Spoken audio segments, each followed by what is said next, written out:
Yeah. Hey. Woo. Wow. Let's go. Good morning, good morning, good morning, good morning. Wake up. Yeah. First guy Omaha in the morning. Wake up. In the morning. Wake up, wake up, wake up, wake up, wake up, wake up, wake up, wake up, wake up, wake up, wake up. Wake up. Shout out to Sherman Wells. Wake up, wake up, wake up, wake up, wake up, wake up, wake Big Sherm, fool. up. Wake up. You better wake up from this dream. Life is not what it seems. Time to wake up. Time to get on up. First guy Omaha in the morning. In the morning. Fresh edition is happening right as we speak. We appreciate you getting up here on this Monday, November the 24th, 2025. I hope that y'all got more sleep than me Man. and Buddy combined. Yep. Another sleepless night, but we're here and it's going down. We appreciate you guys getting up early with us. Borderline delirious. Like, Oh, that close, huh? That close? What'd you say, huh? What? Little Waffle House waffle soaked it up a little bit. Yeah, appreciate you guys getting up. Good Monday morning and mad love from Las Vegas. Right on, Pops. Marla Harrison says, good morning, First Guy family, and happy Motivational Monday. I am definitely motivated to set intentions today for the week. That's what gets me going on a Monday. Michelle Moreno gives us a good morning. Appreciate you. Saw you last night on Sermon with Sherman, commenting on there too. So yeah, that's what's up. We're gonna talk a little bit about it, of course. Sean McCarthy in the chat. Morning, First Sky Nation. Hope everyone had a good weekend. Yeah. Let us know how your weekend went. Definitely want to hear about that. Mama God had a good weekend. Happy birthday, Mama God. Mama God says good morning, fam. That's what's up. Who's this player 21-984? That's what's up. I like that name. That's Leia Keister. Is that Leia Keister? But YouTube threw us off with all these at names now. But happy Marvelous Monday. Yeah, Leia Keister gives us a Marvelous Monday. Appreciate you. Also, Mark Matter in the chat saying good morning, Rip Jimmy Cliff. Yeah, man. Yeah, he's talking about Rest in peace, bro. Rest in peace. Jimmy Cliff passed away. For those of you who don't know, he was a serious reggae artist. Serious reggae artist. This is one of my favorite albums of all time, the Harder They Come soundtrack. That's nice. Yeah, man. Shout out to Jimmy Cliff and some other people that have passed away over this past weekend and week. We'll have to have some moments of silence here. I see. But yeah, until before then, we're gonna keep on getting to the good mornings. Judy Printer says, "Woke and ready to spread love and kindness." Heard that? Okay. Well, stay woke. Heard that. Appreciate that. Good morning. Still recovering from Saturday night in Brazil. This must be Anthony Rogers Wright. He says, "Where these cruel people don't let you go home until the sun comes up." Man. Buddy, you know about that, don't you? Tired, boss. He tired, boss. Literally getting home when the sun comes up. Man, but brother Anthony Rogers Wright, man, we got to talk to you, man. I got to say the whole name like a pimp named Slickback. But anyway, we got to talk to you, man. I did not put two and two together, but shout out to you, man. Cloud hopping. Apparently, were you at Cop 30? Again, I know you were just in Belém, Brazil. You're of course still listening to the show, but you're in the environmental space and of course, we listen to Democracy Now! And they've been reporting live from COP 30. And it just hit me like, hey, brother Anthony Rogers Wright is down there. So let me know. Let us know. Were you down there at the Global Climate Summit in Brazil? Is that what you're doing? Okay. Citizen journalist. Was it supposed to be? Supposed to be an underground mission? Tell us what's happening. Yeah. I'd love to hear. Yeah. Yeah, appreciate you guys coming in. Of course, this is Monday. We're getting our intentions started for the week. No guests today, but we have plenty to talk about, and we're going to be jumping into a few things. But yes, we had to kind of start off the show a little bit with some rest in peace situations. There's a few of them that we need to be talking about a little bit today. We already talked about Jimmy Cliff. Also, one of my heroes, Jelly Bean Johnson, passed away. Globetrotter? No, man, Jelly Bean Johnson, the drummer from The Time. Morris Day in The Time, yeah. Here's a picture of him on Ice Cream Castle's album cover, way off to the left there in the silver suit. My brother Jelly Bean, man, one of my mentors. And yeah, man, that was a tough one. One of the original 7 passed away, so that's hard news for Prince and Time fans in a big way. And then also, of course, we need to talk about another brother that passed away, a revolutionary. Man, Jamil Abdullah Al-Amin, formerly known as H-Rap Brown back in the day. He died. He actually died in detention at 82 years old. Yeah. Yeah. It's kind of crazy, man. Like the parallels between Omaha and Atlanta and just how they kind of pop up. But very, very similar to, you know, Brett Ed Poindexter, and you know, Brother Mondo, and just how that whole situation played out. Again, he was detained here in Atlanta. See a lot of support for Brother H-Rap Brown, Brother Al-Amin on the west side of Atlanta, and I'm pretty sure it's gonna be some activity going on. So I'll see if I can capture something for the people. And, we didn't get a chance to talk about this before the show, but I was hoping that you have you the history buff, but it was gonna have a little bit of a backstory here for those of you who don't know. H-Rap Brown was a black revolutionary back in the 60s. He was the one that was really kind of calling for to raise arms up against, you know, the police and folks that was oppressing us. Actually made the call out to, you know, to do that, and then they arrested him for a murder that I don't know was ever proven. He remained in 2000, and he remained in detention until his death yesterday at 82 years old. So rest in peace. Another revolutionary, that you know, when you think about the life of brothers that really spoke out back in those days, and then they found themselves in jail and they found themselves dead, because of what they said. Mostly what they said, what people were scared they were saying, when they were scared about. It's really something else. But yeah, I didn't even think about that parallel with Omaha. That's interesting. Yeah, for sure. yeah. And I'm glad you mentioned that as far as saying, well, you know, like saying things. That's why we call it news gang. You know what I mean? Like speaking truth to power is a gangster thing, because, you know, there's so much that can come on the back end of that. It even can cost your life. Some journalists have actually met that price. So kind of that's what we'll be getting into today. So I'm glad you that clicked the thread for me as far as this strategic communication, man. You gotta say it. Gotta say it. So yeah, we'll definitely be talking about that.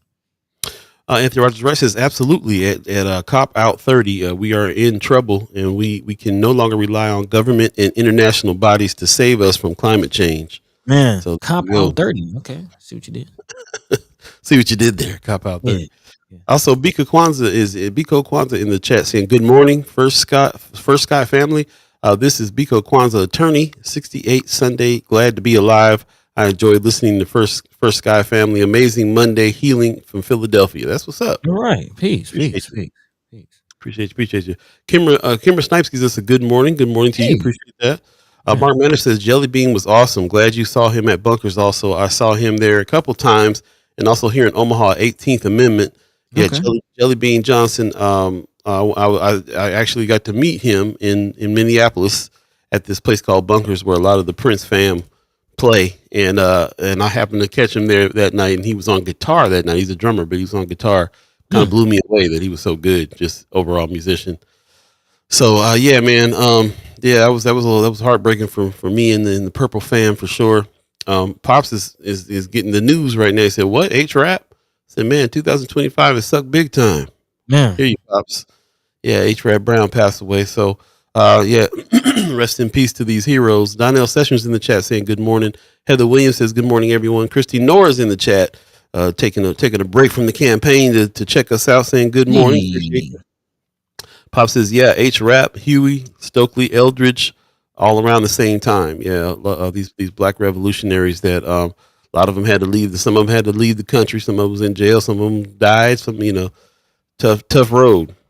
Kimber said they have been live from COP 30 on Democracy Now! Shout out to Democracy Now! Still one of the best news channels. And this kind of goes along with what we were going to talk about today too, because the news channels is messing up.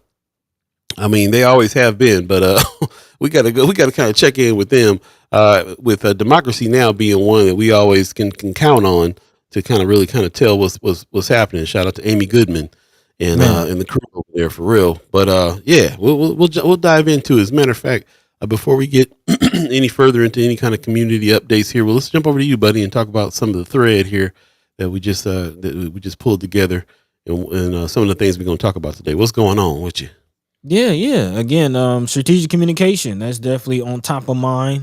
Kind of, shameless plug a little bit. We are again in the middle of our strategic communication section or segment for lanes of change. So definitely look out for, first of all, the first part with Chris Baby Boy Bolin and Big Sherman Wells on YouTube now, but also the second part coming very, very soon. So look out for that.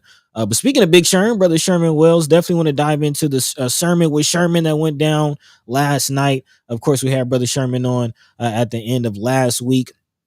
But as you see on your screen, he had Brother Joaquin Fox join on Sermon with Sherman to talk about his talk about a couple things actually. Talk about his situation with Zales, which is actually quite interesting. We haven't really talked about it much as a community, but the brother was fired for talking about Charlie Kirk. I mean, let's just talk about it. You know what I mean? The brother was fired for talking about Charlie Kirk. So again, freedom of speech, the ability to say what it is that you feel like you should be saying. And I think we all are familiar with Brother Joaquin Fox. He can, be opinionated sometimes, but I don't think he would say anything about somebody who lost their lives, especially something that would warrant him getting fired. So again, we know the political agenda behind that, which is going into, again, the reason for strategic communication, which actually I think they did get into that, Paul, you mentioned during that conversation, as far as just a need for us telling our own story, if you will. So again, if anybody did see that sermon with Sherman, I would definitely love to get your take in the chat and talk about that, and just the grander conversation about how things are being framed in the media. And again, watching it in real time, both locally and nationally. Actually, there's one story in particular, of course, very tragic. Oh, not necessarily very tragic, because the child did survive, but again, this 5-year-old that accidentally shot himself. Just watching how these two channels, being Channel 3 and Channel 7, are reporting these things, very interesting. And I'll say it, man. I almost feel like, is there an agenda being laid? Is there a narrative being written? So again, I'll kind of try to narrate or paint that picture a little better on later in the show when we get into it. But not just that, I don't know if we heard about what's going on with Fox News. Of course, we know that ICE has been ramped up and mobilized throughout the nation. But particularly, there's a story coming out of Oregon where apparently Fox News used old footage from George Floyd protests and said that it was people protesting against Trump and ICE. And this is why Trump mobilized ICE and National Guard in Oregon. Have you heard about this? I didn't hear about this. Yeah, strategic communication. Very interesting. We'll definitely be talking about that and more. Of course, I definitely have to get into, shout out to our content creator alumni, Sister Erica Phelps. She has a call to action out, actually talking about child care and some of the things that are again going to impact a lot of us, especially those who have to work, have little ones at home, need child care. They're lowering the threshold for where you can make to get subsidized child care in Nebraska. So definitely be talking about that, especially as we prepare for following the money season, which is right around the corner. So mark your calendars on that one. And then also, as I mentioned, ICE, it is Thanksgiving. So I definitely in the second hour want to get into some Thanksgiving conversations, reminding the folks that Governor Jim Pillen, as we like to call him, did say that his goal is to have the Cornhusker clink pretty much full by Thanksgiving. Has anybody heard about that? Any raids? Where are we on that? I definitely want to talk about the new report from Flatwater Free Press, talking about how these ICE cases are causing a backlog and are already backlogged and overcrowded justice system. Yeah, we're going to get into that a little bit, and also some things about the food. Again, Thanksgiving coming up.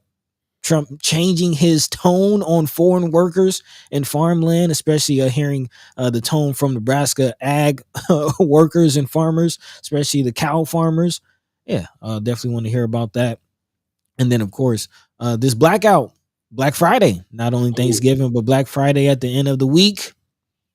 Are we ready? We kind of have some interesting takes about not participating in the blackout, some alternative ways. Did anybody find, how are we going to respond? How are we going to, or are we just going to shop? let us know. Getting into all of that and more throughout the next 2 hours. Paul B, what say you in the meantime, between time? Man, I'm checking out the chat here. Brother Anthony Rogers Rice says 2020 in Portland was lit. He says the PAC NW activists always throw down hard. That's what's up. Yeah. Also, Brother Pena gives us a hello. Good morning to you. Appreciate you. Also, Wanda Lewis gives us a good morning too. So I appreciate that very much. Pops in the chat says there's been an agenda since the first slave hit American shores. Talking about agendas. I heard that. Talk about it, Pops. Talk about it. Brother Pena says there was some ICE was there in churchgoers recording people. Man, so wait, they hit a church? Boost to the Roost looks like they were there recording people. Like I said, I don't know if they hit the church and arrested anybody yet, but I appreciate that the insights there for sure. Alan Faison says good morning, First Sky. Appreciate you. Also, I was wondering if we were going to get through the show without saying his name. Marjorie Taylor Greene will go down as one of the more valiant lawmakers in contemporary politics. Her resignation statement was gangster. I will say she said a few things on there that was like, okay. What she said about doesn't matter who's in power, Republicans or Democrats. Republicans, the American people that suffer all the time. She kind of went in. I was like, say what? Hey. What? Yeah. Real interesting. Hit the like button. Do us a favor. Appreciate you. Ariel's 402. Good morning, Mayor Sanchez. Where are you at in the world today as well? Hit the like button. Make it hot. And we appreciate everybody. Before we go to a break real quick, speaking of Turkey Day coming up, here's a flyer that came across Friends of First Sky Omaha. Naffy G Turkey Drive giveaway. Come and get a hot meal, something cold to drink, and a snack. Take home a turkey and some essentials if you need them. First come, first served. Tuesday, November 25th. This is tomorrow, 3 p.m. at 3120 Manderson Street, Omaha, Nebraska. Partner with Urban Survival Club. Okay. Hey. And what's this other one? Young Black Kings. That's what's up. Appreciate that. This is the first time I'm seeing these two names mentioned here on a flyer. It's usually a Black Agenda Alliance. We had to talk to Brother Kasim and see. Okay, you guys are branching out for a little bit. Couple of his organizations doing some things. So shout out to everybody from Black Agenda Alliance, Urban Survival Club, Young Black Kings for a giveaway. There's going to be tons of turkey giveaways from churches all over town. I'm hearing ear to the ground, kind of hearing so many places that are going to be giving away plates, food, so on and so forth. Of course, the day of Love Cam Thanksgiving pop-up is happening.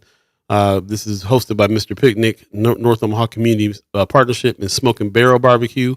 You can come Thanksgiving Day from 1 to 6, pick up a complimentary warm meal and enjoy some community at Matorials Event Center, 2525 North 37th Street. And of course, there's many more on Friends of First Sky Omaha if you want to go check that out for sure. So shout out to everybody who is engaged in helping people get a hot meal and families get hot meals around this time. People taking advantage of some of the sales that are going on as far as food is concerned, and grabbing some extra stuff and just kind of like helping prepare things for people. So shout out to everybody who's Boost to the Roost doing that in a big way. Appreciate it very much. Also, Mark Manor in the chat. I'm going to go back to the chat real quick before the break. Mark Manor says she also talking about Marjorie Taylor Greene. She also doubled down on her transphobia and immigration stance and anti-public media stance in that statement. Wasn't all rainbows and sunshine.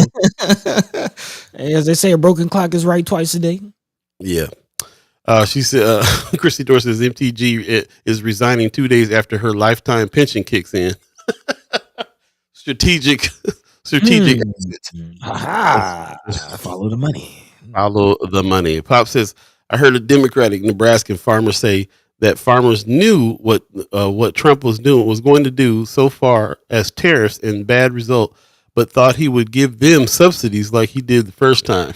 See, that's scandalous. If I believe it, that's scandalous. That's totally scandalous. Precious McKesson in the chat. Good morning, First Sky family. Good morning, Precious. Appreciate you. Hey. Linda Lathan in the chat. 2 man First Sky fam. What's happening? Morning. Good morning to you as well. Squad. We're just getting fired up.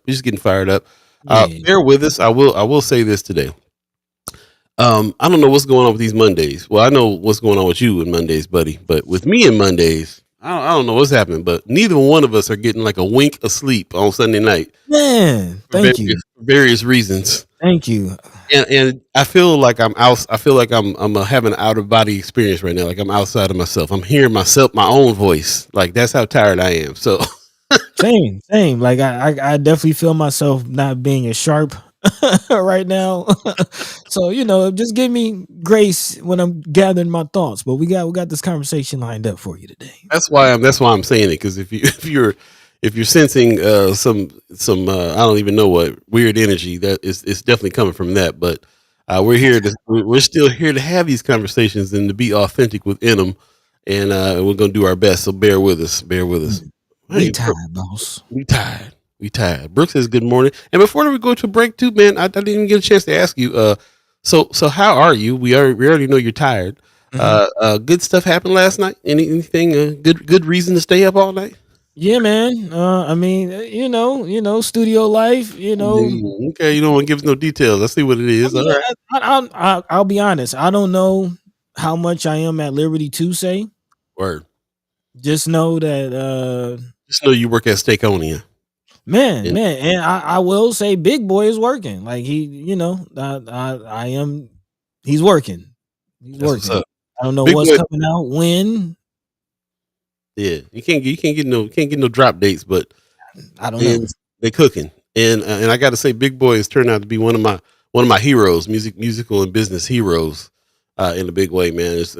All these cats. I wrote a post yesterday about De La Soul's new album, because I'm realizing that Yeah.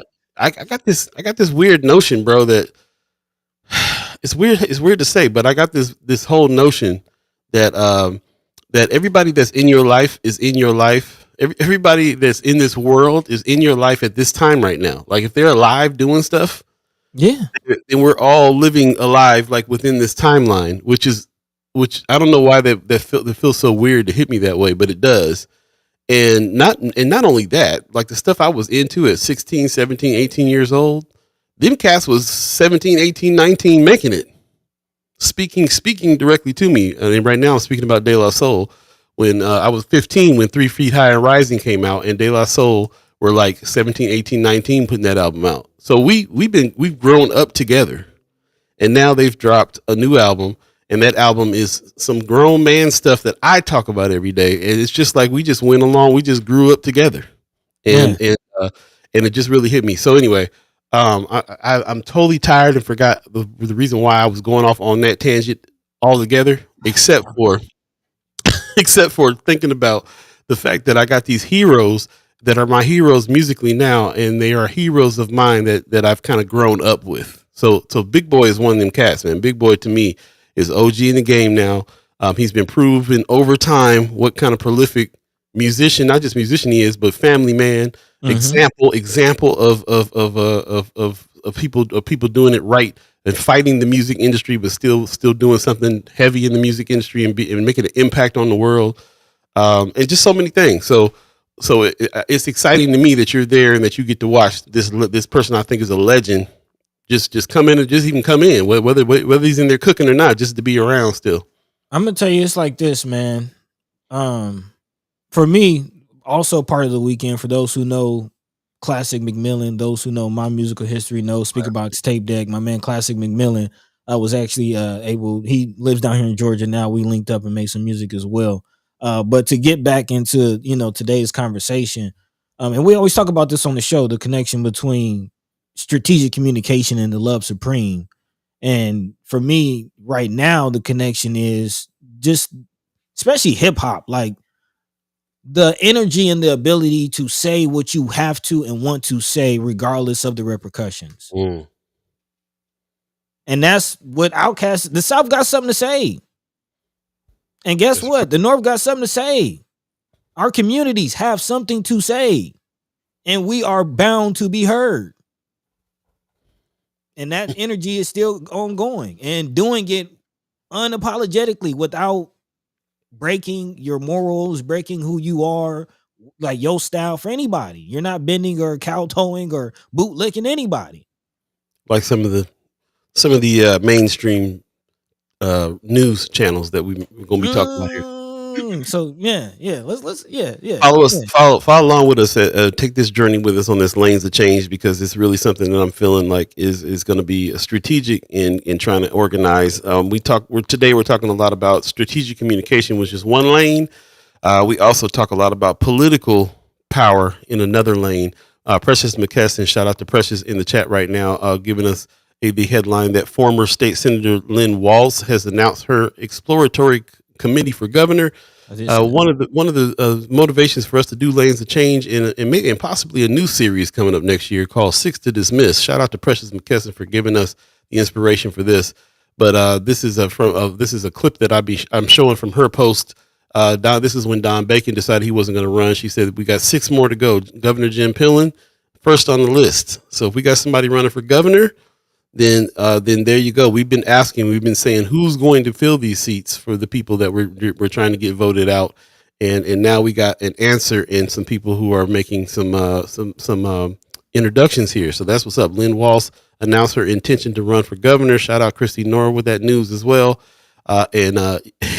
Precious said, yes, 6 to discuss, 6 to dismiss is what we call it.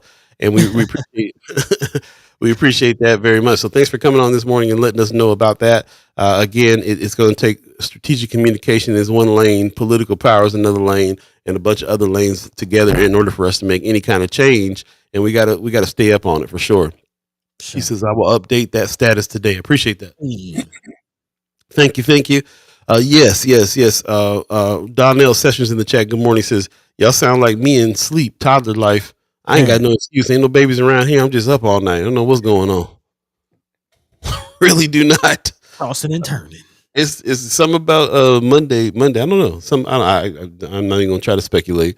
But let's take a quick break and we'll come back. Again, you're listening to First Sky Omaha in the morning. My name is Paul Beeee. He is Buddy to God. I don't even know what I'm playing, bro. I'm just gonna play something going down. Stay tuned. We'll be right back, y'all. What's that? Hey.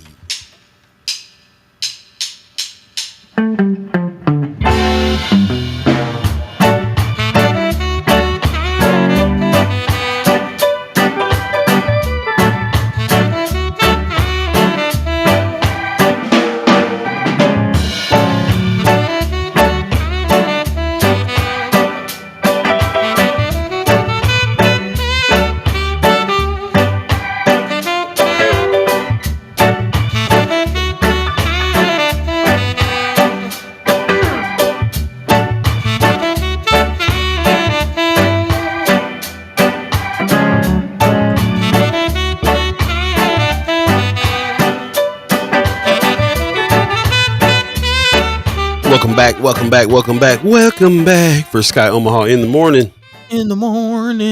Paul Beeee, Buddy to God. That was not Jimmy Cliff, but I wanted to play something. It sounded like some Jimmy Cliff. Shout out to Jimmy Cliff. Rest in peace. Horns were nice. Yeah. Horns always feel good in the morning. Always feel good. Man. Anthony Rogers Ray says, props to Walz for taking on that political suicide mission. Someone had to do it. Whew. Marla Harrison says, Paul and Buddy need that drunk ship coffee before they start the show. Man, call my cousin all the time. Like, when is drunk ship coming back? Hey, y'all don't want me on no coffee, man. My stomach does not like it. My stomach does not. Like it. Yeah. Stomach don't like it.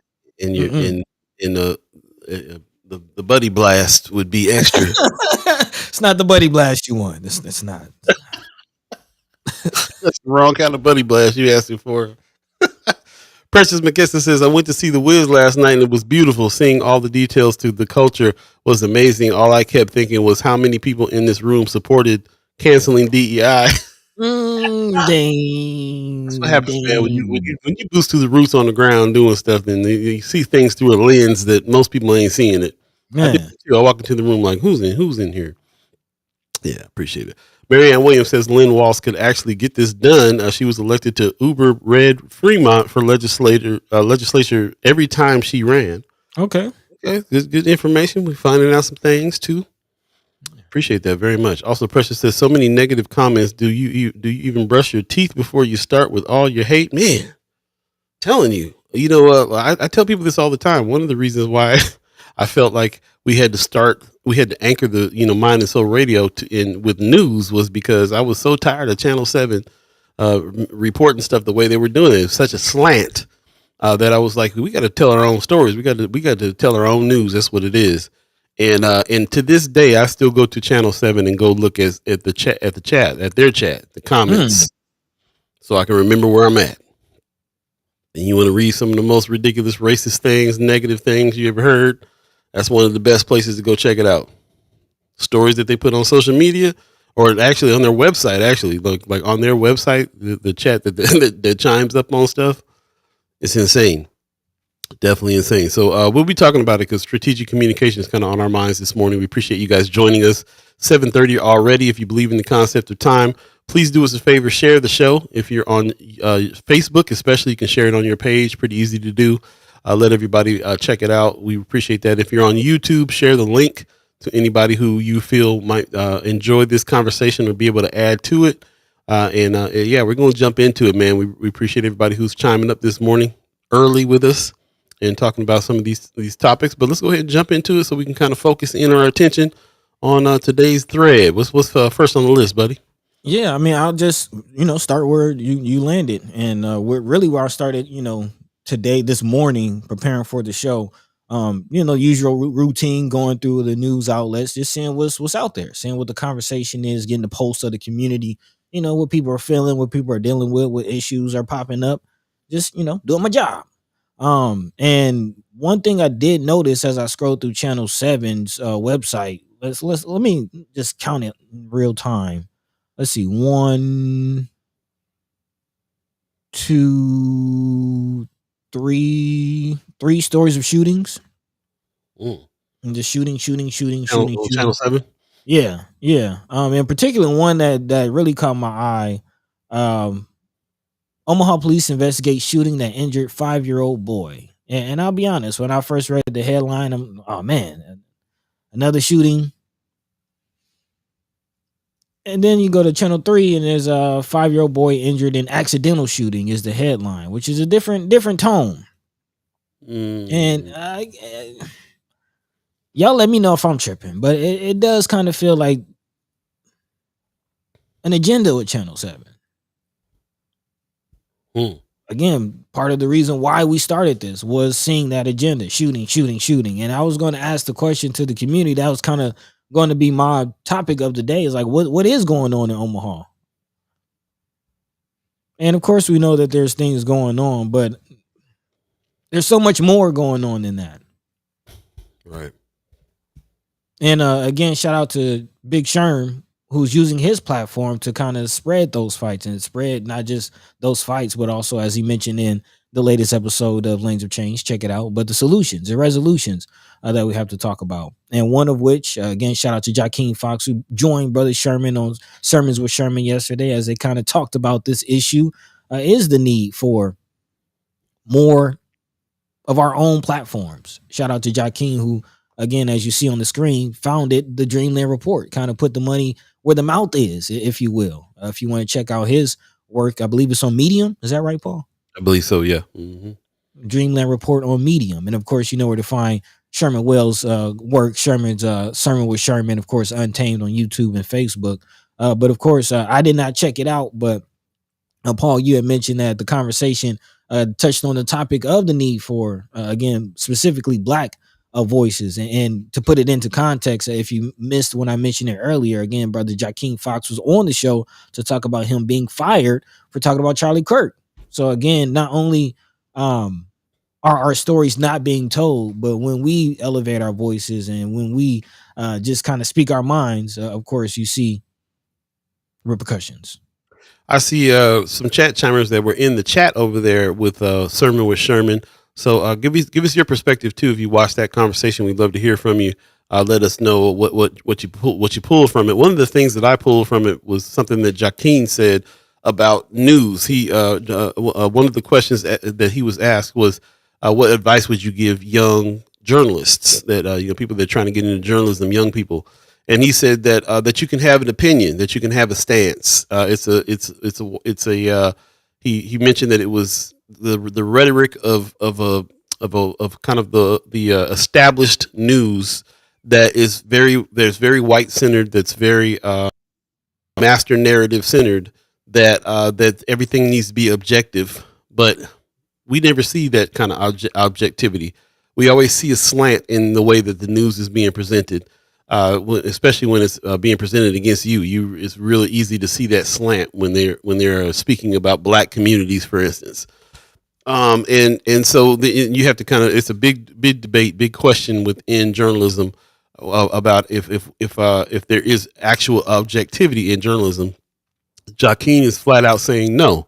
One of the things that when I describe Joaquin as a journalist, I always describe him as kind of an editorialist. Like he's kind of telling the story, but he's also, telling you what you ought to do. It's kind of akin to our journalism as activism theory and philosophy. But what he said was, this is on purpose. This is not, this is something that we need to be trying to keep in mind, that you can have a stance. You can check facts. You can even venture into solutions, because if you're a solutions journalist, especially this is not coming from Joaquin, but something that I'm thinking. If you're a solutions journalist, then you are actively saying in your article that there is a problem.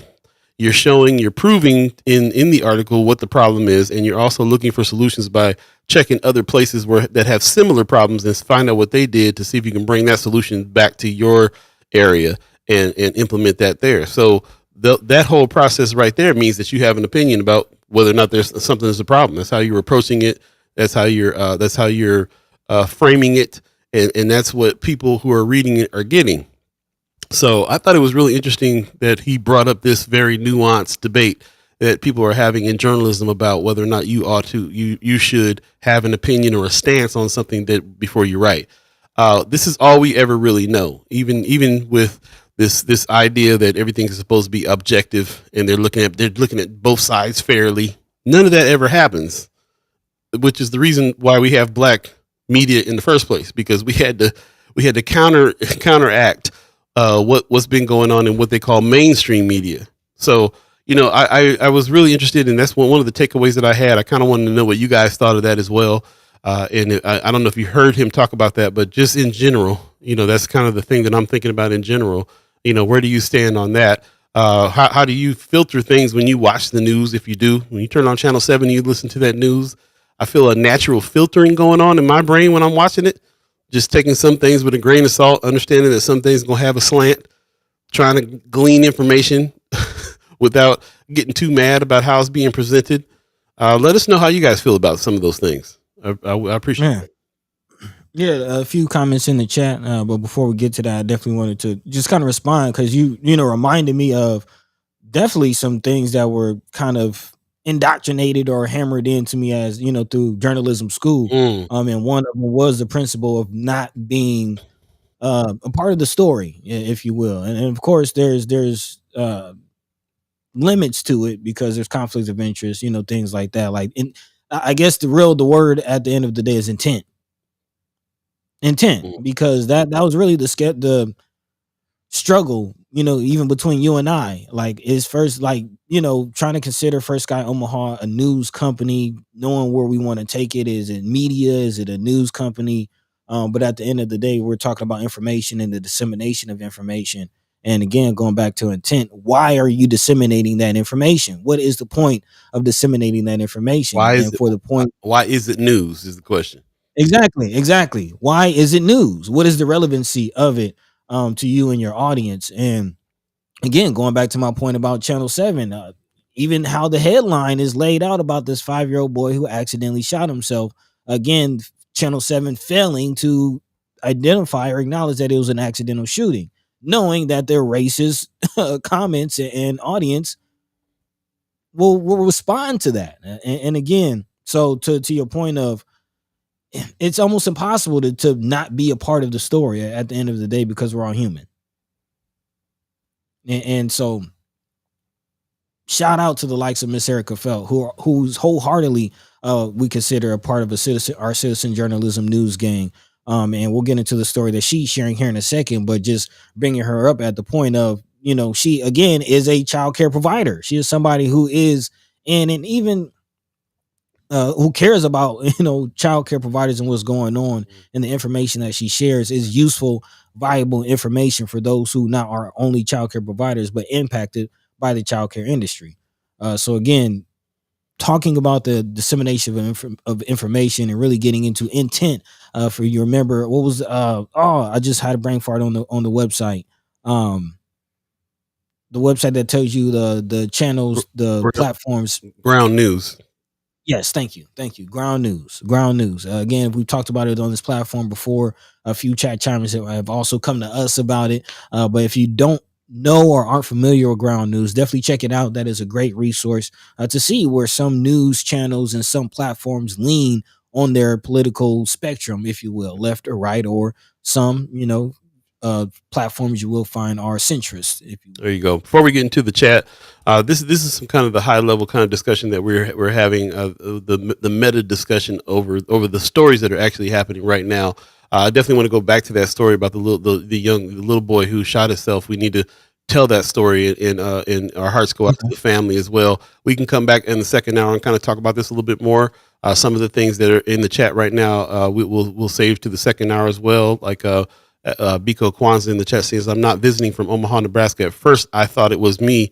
What Channel 3 seems to be minority watch. Channel 7 seems to be white supremacy." Yeah, these are that's an interesting observation. Like I said, we'll come back to some of those things as well. Also, besides Black Agenda Report, I only F with Guardian, Al Jazeera, and the Intercept for domestic and global news. No slants, just straight up facts and analysis. So that's Anthony Rogers Wright seeking out news organizations that are more analytical and bringing more facts, and also detached. Some of the news groups, I listen to BBC sometimes too, because it's kind of, if they're reporting on something in America, they're doing it from a distance, and they have a different kind of attitude there. So, like I said, we can get back into those things, but I definitely want to make sure that we honor the stories that we are pulling, that are framing what we're talking about here as far as strategic communication, especially with the young boy. Can we jump into that before we go to the break?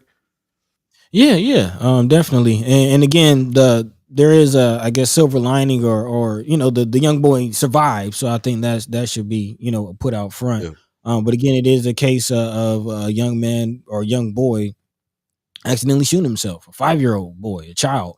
Again, the shooting suspect did happen on North 14th Street. The boy's parents, according to Channel 3, walked him into Creighton University Medical Center, where he was treated for one gunshot wound. Police said the boy's injuries are non-life-threatening as they investigate the incident. According to investigators, they did determine that it was an accidental shooting. They say the boy shot himself. Still no details on how he received the gun. Again, what happened, what will happen as far as custody or the family situation.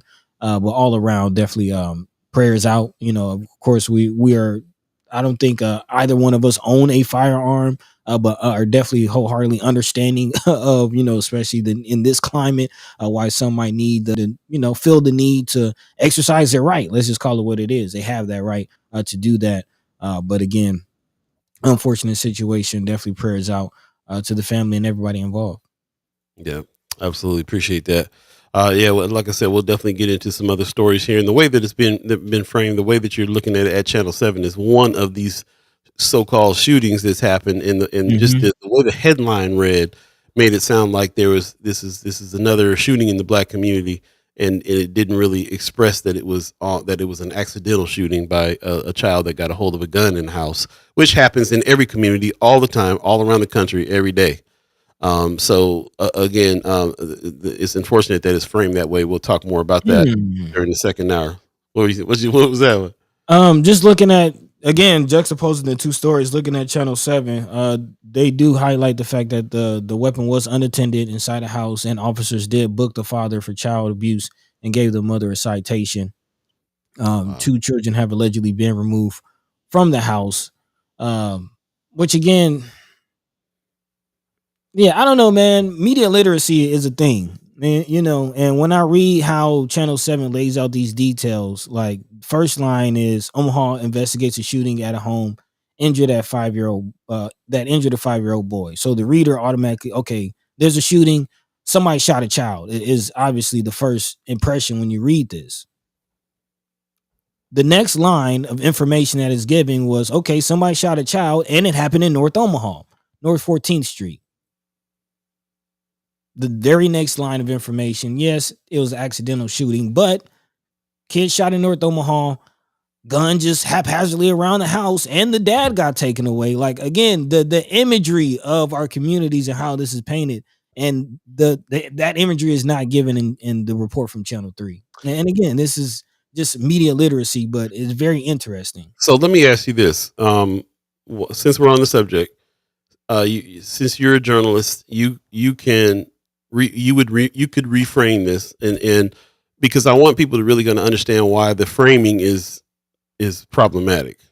How would you have taken, knowing the information of this story, that the child found a gun in the house, accidentally shot himself, the child's okay, but the parents are now getting arrested and cited, and the children getting taken away? How would you have taken that information and framed just if you can just frame a headline from it in the way that you would have framed it? What would you have said?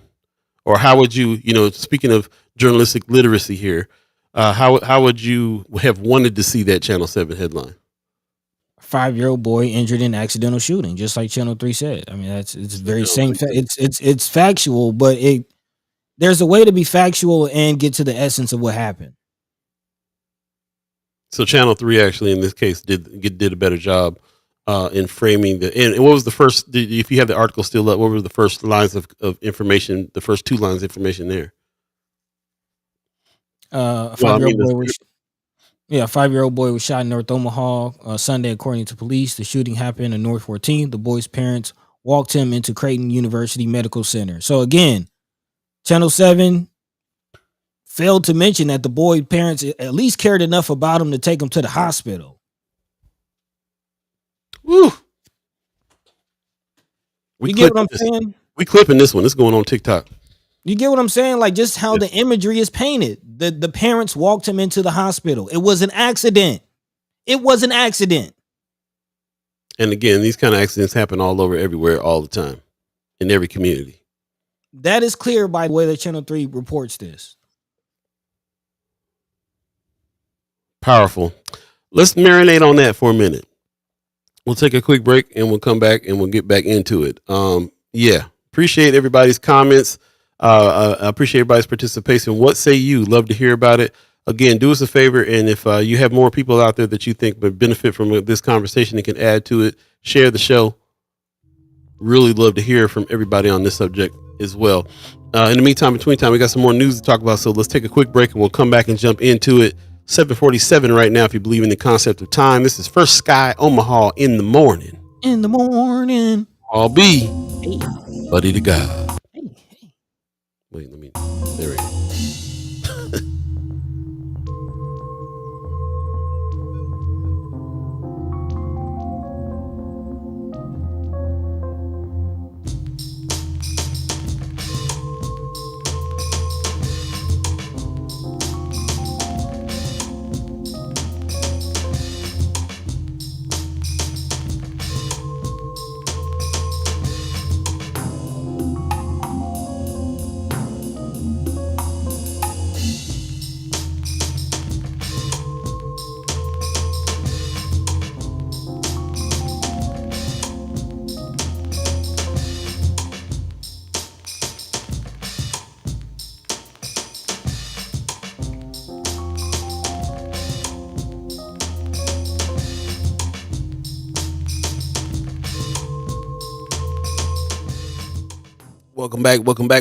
Welcome back. First Sky Omaha in the morning. In the morning. I'll be buddy to God. We're talking about strategic communication today, and I highly encourage you, if you did not get to see Sermon with Sherman last night, check out the Untamed page on YouTube or Facebook and go back and check it out, man. We had 2 powerhouse journalists, black journalists from North Omaha on the screen here. You can see Brother Sherman Wells, who is the epitome of a citizen journalist as far as I'm concerned. And then you have Joaquin Fox, who's an actual licensed journalist and the founder of Dreamland Report. And they were kind of talking about the state of black journalism in Omaha, why it's needed, that we need to have the kind of media that we engage in, why we need to hear our voices, why we need to tell our own stories. Very, very high level conversation about this. If you want to learn more about it, I highly encourage you to check out Sermon with Sherman, latest episode from last night. And shout out to everybody that did that. and that was out there handling business. So appreciate you very much. Shout out to everybody who's in the chat. Linda Lathan says most of their comments talking about Channel 7 from bot accounts. Maybe they're low key going broke, and that's why we see all the desperate clickbait trash. Yeah, I wouldn't doubt it. Also, Marianne Williams says there's a reason conservatives brought up so many print organizations and other media. Project 2025 has been in the works for a very long time. There you go. Brooks said, just seeing that Jimmy Cliff died. He was my first reggae concert, 15 years old. Yeah, appreciate that, Brooke. We did give a little shout out to Jimmy Cliff a little earlier in the show. This is one of my favorite album covers and one of my favorite albums. Shout out to Jimmy Cliff and everybody else who passed here this last week. Appreciate you coming in and reminding us about that and getting a little history there. First reggae concert. That's what's up. Appreciate that. Donnell Sessions in the chat says, yesterday there were 2 headlines about children in Omaha that were so sad. The 5-year-old we're discussing and the 6-year-old that was bitten by a pit. I didn't hear about that one. I didn't see that headline. I didn't pull it, but I'm man, real quick. I'm looking at guns and pits. Was that something else that Channel 7 reported on? Was that another Channel 7 story? I did see that headline. That's what I'm looking for.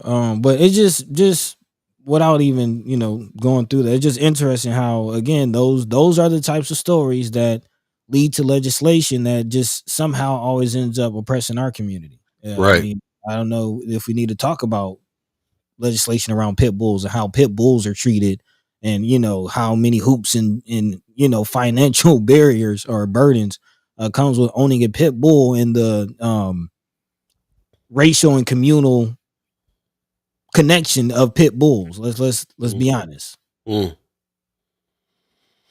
Yeah, it paints a picture. That's really what it is. You think about, those of us that are in the Black community and live and thrive and do things in the Black community for us, for our outward appearance to look to the rest of the world as if all we are is kids and guns and pit bulls. Then it's crazy. It's crazy how if that's what if you're a white person at a news organization or anybody at a news organization that thinks that about the Black community, you're going to gravitate to those stories every time anything comes up. That's how I look at it. We definitely gravitate to certain things here when we're talking about this, and especially this show because it's an ongoing conversation on these certain issues. And we definitely gravitate to what we gravitate to because it's on our radar. It's where we're at. And it really just, like you said, intent is the word. It comes back to intent. The intent is to, and we haven't gotten to this next story yet, and I maybe we should jump into it now. But the fact that there was this mass gang arrest, for me, whenever law enforcement chimes up, what I see in mainstream news matches or gives an excuse for. That's what I mean. Yeah, maybe we can jump into that if you're there. Yeah, and again, this being reported by Channel 7. I haven't looked too far, but I haven't seen this same story on Channel 3. So just putting that out there. I might be wrong, but just putting that out there. But yes, the Department of Justice did announce an indictment on 13 alleged Crip gang members in Omaha, according to KETV 7. According to a news release from the DOJ, the following list of people were indicted. Following list. The indictment alleged the gang targeted parts of Omaha that are claimed by other gangs like the Bloods. Par for the course gang bust, if you will. The Crips are also allegedly recruited minors to perform violent acts. Just par for the course. I don't even read stuff like this when I see this. Right. Right. Yeah, I feel that. And we have definitely as much information as we have to consume all the time, even just to do this show. We got some natural barriers and some natural things that just come up, and I feel the same way, man. Half the time, I don't. This is something I wouldn't give energy to half the time. I mean, but again, it does go to just the narrative and how. I mean, I think many of us know this. That's why we choose the news sources that we choose. Most of you, why you're here right now, but just seeing it. It's just again, the Department of Justice said many of the victims in the crimes that were committed had no affiliation with any gangs and were merely innocent people. Again, just further stroking fear with no solutions in sight. No solutions, just stroking fear with no solutions. So yeah, I'm off that, man. I'm just getting exhausted just seeing it and talking about it. But the point is, we need more of what it is that we're doing. We need more of what it is that shout out to Miss Erica Felt is doing. I do want to talk about what she is doing with her platform and her intent behind the sharing of information. Again, a call to action, telling people to call their senator and asking them to vote for LB 304 and ringing the alarm of what's going on with subsidized childcare in Nebraska. So yeah, we'll get to that. Before we get off of this other subject, though, we don't usually report on on those types of things, on certain crimes and certain things. There's enough of that. It's because there's enough of that out there already. They're going to report on anything that has to do with any gang activity, police activity in general gets reported on a lot. Not just by mainstream media, but by the police department now, and also the Police Officers Association a lot. We always talk about the Sheriff Hansen is always on social media posting. So we get a lot of this already.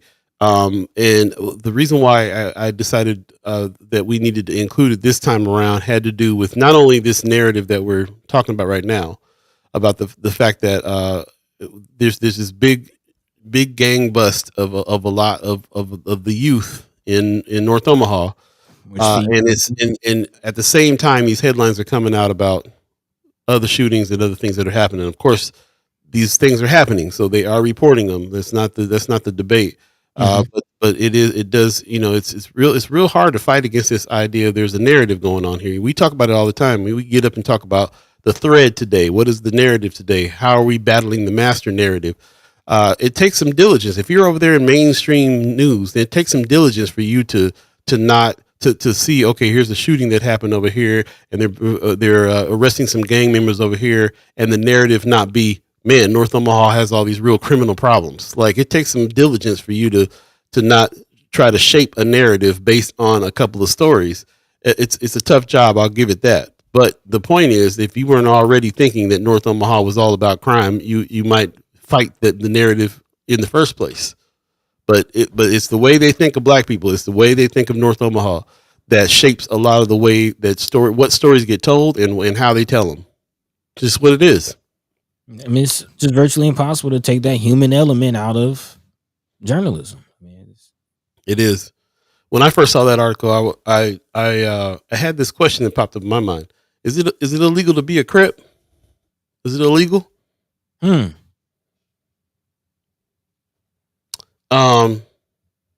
Something to marinate on. But the last reason I was like, let's feature this is because of the conversation that ensued on Friends of First Sky Omaha. A lot of back and forth, a lot of people talking, a lot of long posts. Ron Chapman was on the post talking about how all these organizations, same argument. The organizations like Omaha 360, Empowerment Network needs to be held accountable for all these millions of dollars, and nothing's changed.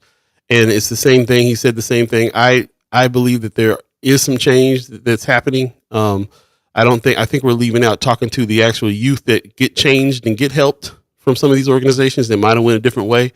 What would things be like if they weren't helping? Can they help more? Can they do more? Yes, they would even admit that. Everybody admits that.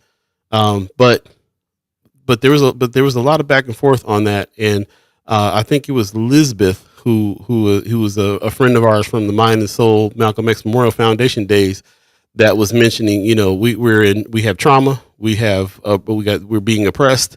There's a lot of things that are going on here that contribute to these things, and we can't leave those things out too, and it just be our youth are running around here just trying to be in gangs. What does it actually mean?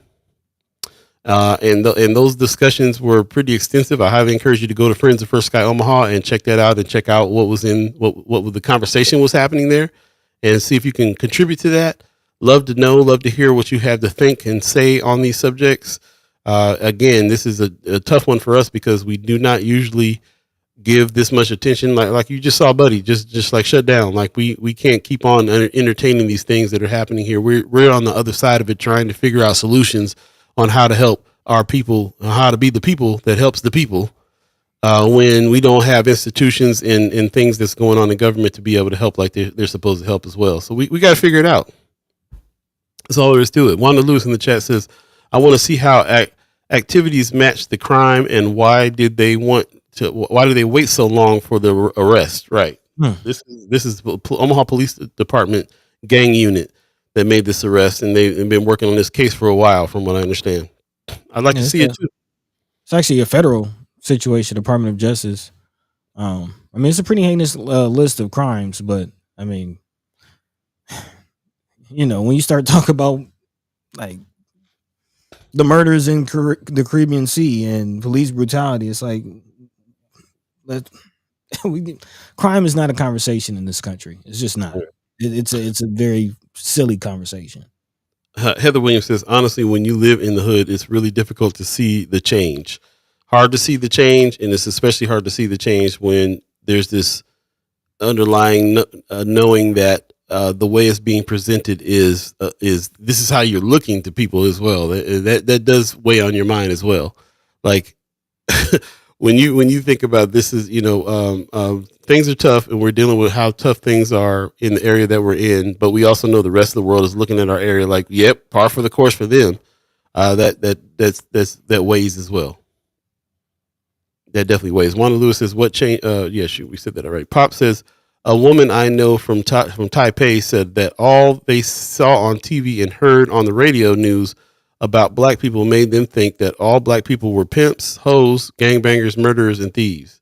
This is people in other countries that are looking at our news, and that's how we're being framed all the time. Makes you wonder what Kash Patel, OPD chief, and Sheriff Hansen were cooking up when they met. Anthony Rogers, right? Interesting.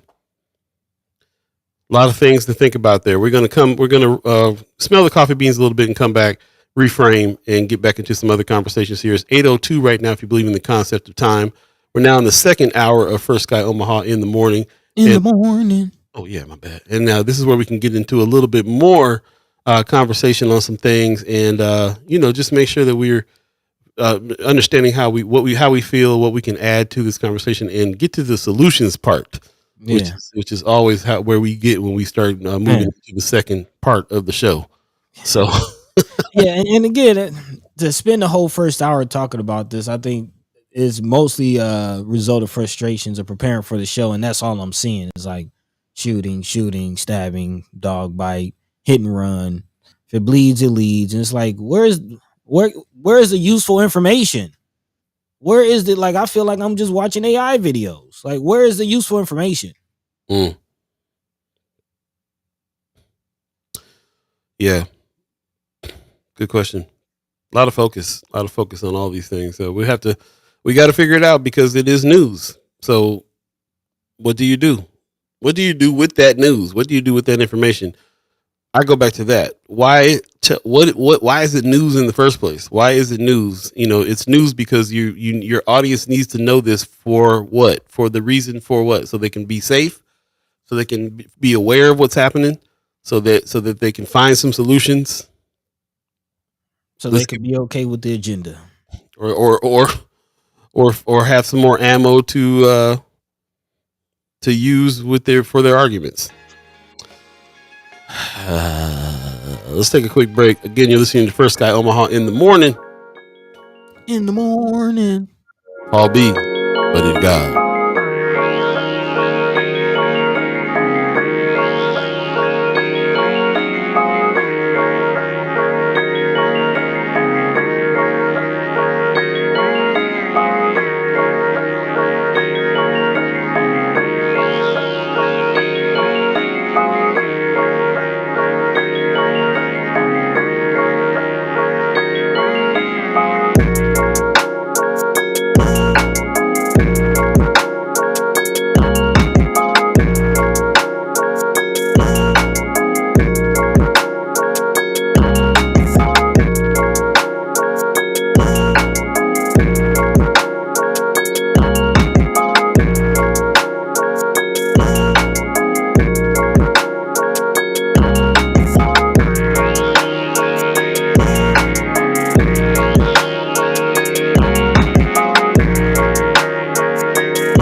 Welcome back. First Guy Omaha in the morning. I like that beat, buddy. That's had a little lullaby in there, made me off a little bit. Ding, ding, ding, ding, ding, ding, ding, ding. I'm like, hell, drift off a little nap. A little nap is a little siesta is in my future for today, for real. If you're just joining us, man, we're in the second hour of First Guy Omaha in the morning. Buddy and I both have been up all night long, but we still wanted to get up this morning and have some discussion with you. We appreciate that, and you can bear with us if we got a little weird energy going on. Just I feel jittery. I had to slam a couple cups of Joe just to but we're still here. And you're still here as well, and we appreciate you joining us today for sure. Cornfred, what's going on, RG? I saw you around. He said, exasperating Monday. Yeah, this is not really the reason why we wanted to have a Monday show. We actually wanted to set some intention for the week about what it is that we wanted to do. And here's something that was also in the news that I think was really, really interesting and had me hyped again. Shout out to Brother Kasim. Brother Kasim found himself down at the Afro-American bookstore. And he was reminding us about what a gem and a jewel we have when it comes to information, when it comes to a space. We talk about space is the place. What would North Omaha be without the Afro-American bookstore as a space in a place? That's the place. Brother Kasim says, man, I cannot emphasize enough how this place of the Afro-American bookstore saved my life. On the way home today, I had an in-depth conversation with myself just in reflection, and I was like, man, there was two major components that really turned my soul around. One was Islam, and the other was the Afro-American bookstore. Literally changed my entire life. I turned around in traffic today just to return to my old rebirth place to grab myself some new coals? Kufis. I forgot they sell Kufis and everything there. Yeah, he says organic soaps, toothpaste. And man, I keep forgetting they got all this stuff over there. Organic soaps, toothpaste, and look into some more reading material. Afro-American bookstore is literally the heartbeat of North Omaha for those who know best. Thank you so much. We love and appreciate you, Afro-American Taylor, for continuing to not only educate but thrive in a world that is seemingly starting to slip from truth. You remain the main pillar for so many of us. Thank you. Man, we feel the exact same way. We feel the exact same way. Marshall Taylor, who was the brother who was who started the Afro-American bookstore, was a family friend, one of Jesse Allen's best friend, my great uncle's best friend. They were activists back in the day too, in a big way. And Marshall Taylor continued on with the Afro-American bookstore. Once we got over to Mind and Soul, Malcolm X Memorial Foundation, he was on the board at the Malcolm X Memorial Foundation. And when we started up the radio station, one of the things that we decided we were going to do was anybody who was going to come over and volunteer or work with us, part of your initiation was go over and talk to Mr. Taylor at the Afro-American bookstore. Buddy got back in town, was teaching classes out of Afro-American bookstore. Yes, we cannot tell you how much of a jewel it is in the whole country. The number of African American bookstores have dwindled so low that I'm surprised that we still have ours here in Omaha, but we do. And as you can see, it's changed lives. If you watched us, you know who Brother Kasim is by now, and you've heard his story. You've heard his life before he made a change, and you see. And here's one of the plugs. Here's one of the reasons why you don't make African American bookstore one of your regular stops. You're missing out. Man. I mean, it's a whole different world, especially if you're not familiar with some of the authors, some of the work, that the Afro-American bookstore has. I mean, it's been there for years and years, but I was not really aware of the Afro-American bookstore until I went to a HBCU and got indoctrinated with this Black history and, really just met toe to toe, face to face with my history and my culture. And then coming back and the Afro-American bookstore was wholeheartedly that. And man, it's just very, very powerful to have information that again, you can use. You know what I mean? Information that you can use that, as you see, can transform yourself. As Brother Kasim said, changed his life, definitely changed my life. Some of the work that was out there.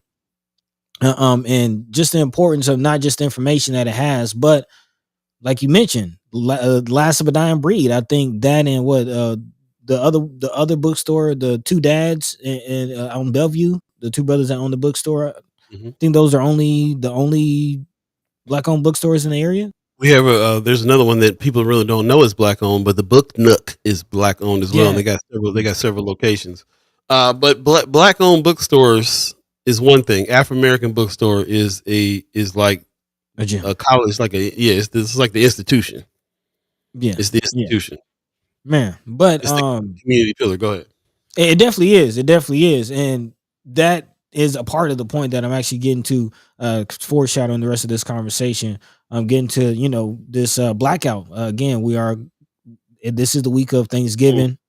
We do have this national blackout, a call for a national blackout ahead of Black Friday coming up, and on the other side of that, again, we've been in this conversation, and some people are saying, can't just do that, or you're going to spend money, like people just acknowledging the reality that you're going to spend money, and the call to support small shops, mom and pop stores, small businesses, local hubs, local pillars like African American bookstores that maybe not go to Target to get your Dove soap, maybe go get you some black soap, those types of things, as kind of where I want to go with this conversation, and actually set it up with the call to action from Miss Erica Felt, because our local in-home child care providers are also definitely a part of that, as far as again our local small business economy. She's just really calling for the support for that, and this is an issue that hit home close to me, having 3 babies at home and knowing just how much it costs for childcare. It's kind of ridiculous. We talk about the situation of just living in America, childcare, healthcare, housing. I'm thinking of some words that I can't quite say on this family friendly show. So we'll just get into the story and the call to action. Again, talking about LB-304. Shout out to Miss Erica Felt for sharing this on Friends of First Guy Omaha, wholeheartedly citizen journalist, alumni of Content Creator Camp. And she's asking you again to tell your senator to vote for this bill, saying it will keep the state from lowering the maximum amount of a family can earn to qualify for subsidized childcare. Far too many families will lose their childcare. Some childcare programs will close, and employers will lose great employees. And this is something that actually shout out to Amy Holmes over at her ministry center, who kind of tipped us off to this concept of the cliff effect. Again, this is a situation, a reality that many families can find themselves in, where they make too much money for subsidies and government assistance, but not enough money to actually pay for the services and the resources that they need. So they're stuck basically just not getting the resources and struggling. And this is definitely a situation that will end up like this.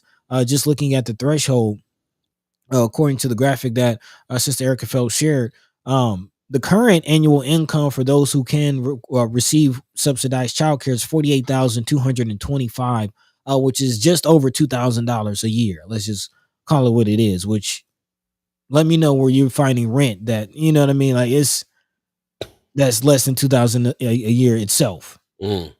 But again, that is being lowered even more under this bill. LB-304 will lower the threshold to about $31,000 a year, which again,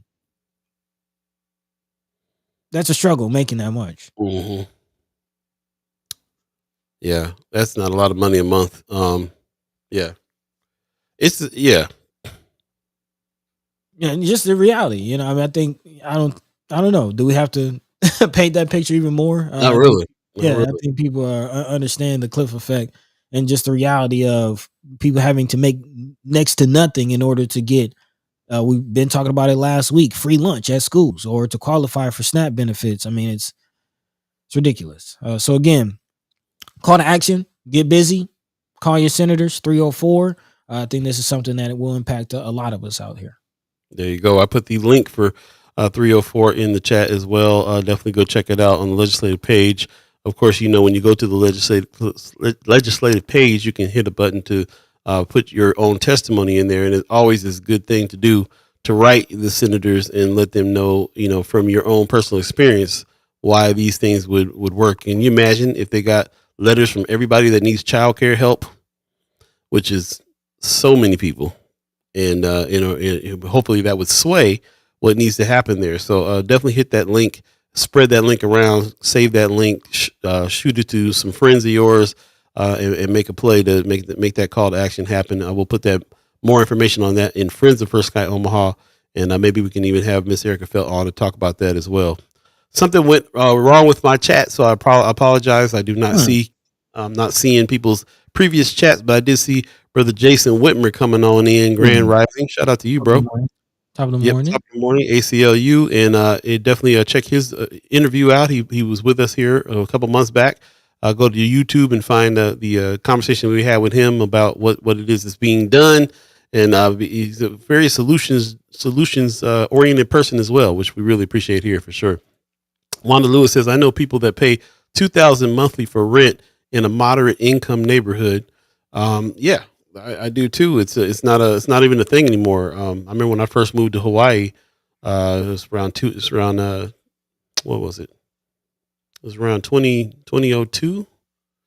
The rent was $2,500 a month for a 1-bedroom to live in Hawaii. And it stayed that way for a really long time. And when I first got to Omaha in 2010, I was amazed at the, $600 rents I was finding, and watched over time since I've been here, they get up to, some of the stuff that you pay in LA and in Hawaii. And like you said, $2,000 a month. It's nothing to pay $1,300 a month for a 1-bedroom out here, which is also crazy in a lot of ways. Rent is crazy. And just rent by itself. Let's not even get into the food and everything else that's happening, but just rent by itself makes it so hard because the wages have not increased at the same rate as everything else has increased. So you could be making, $30,000-$40,000 a year and still need some help. So this call to action really, especially when it comes to childcare, buddy, you can attest to how much it costs. Like, what's some of the costs that you ran across when it came to childcare? Bro, for the 3 children, it's like $225 a week per child. And you do the math.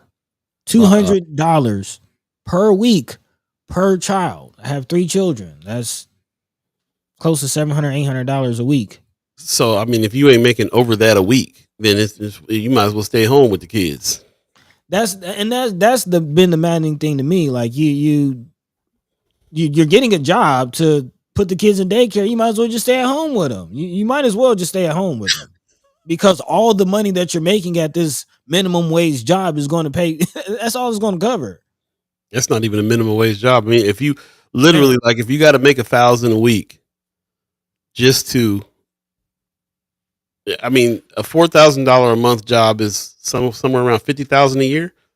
So again, like if you got to have a whole full-time job just to pay have the kids watched. Insane, man. RG in the chat says, I remember back in 1999, I was in conversations with a young lady out in Oakland, and she was telling me that a studio apartment out that way was $900 a month. That was over 25 years ago. Well, if you could find a $900 a month apartment in Oakland now. Yeah, man. Oh man. I mean, when we went out to the Bay for the Napa trip, like there's nowhere else to develop in the Bay. Yeah. San Francisco, those houses, there's no backyard, there's no front yard. Sardines. So the only option is for the rate to go up. And I mean, we've seen the apartments pop up around Omaha. Yeah.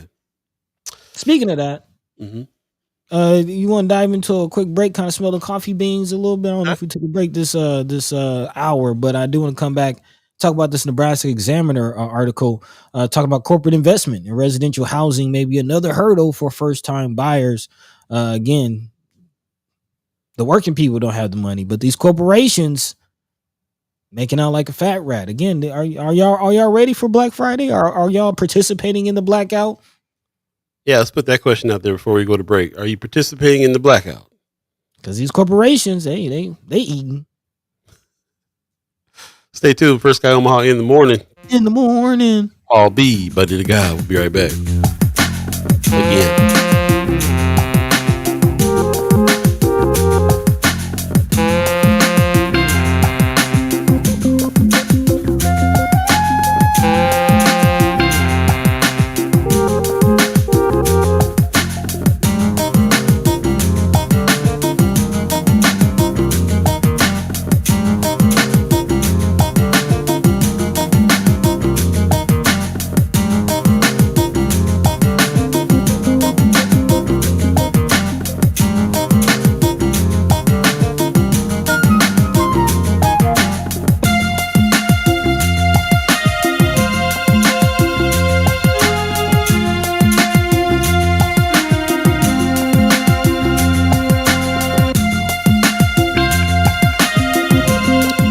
Welcome back.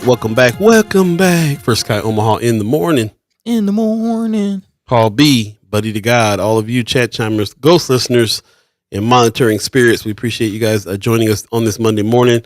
Our intent was to really kind of set intentions for the week, figure out what we're doing, how we're going to survive, and everything that's happening. I guess Thanksgiving is coming up this week as well. So again, if you hear of any sources out there that might be able to help families that might need those things or whatever arrangements you can make by now, let us know, and also put them in Friends of First Sky Omaha, the group page on Facebook, so that people can have resources that they can hit up.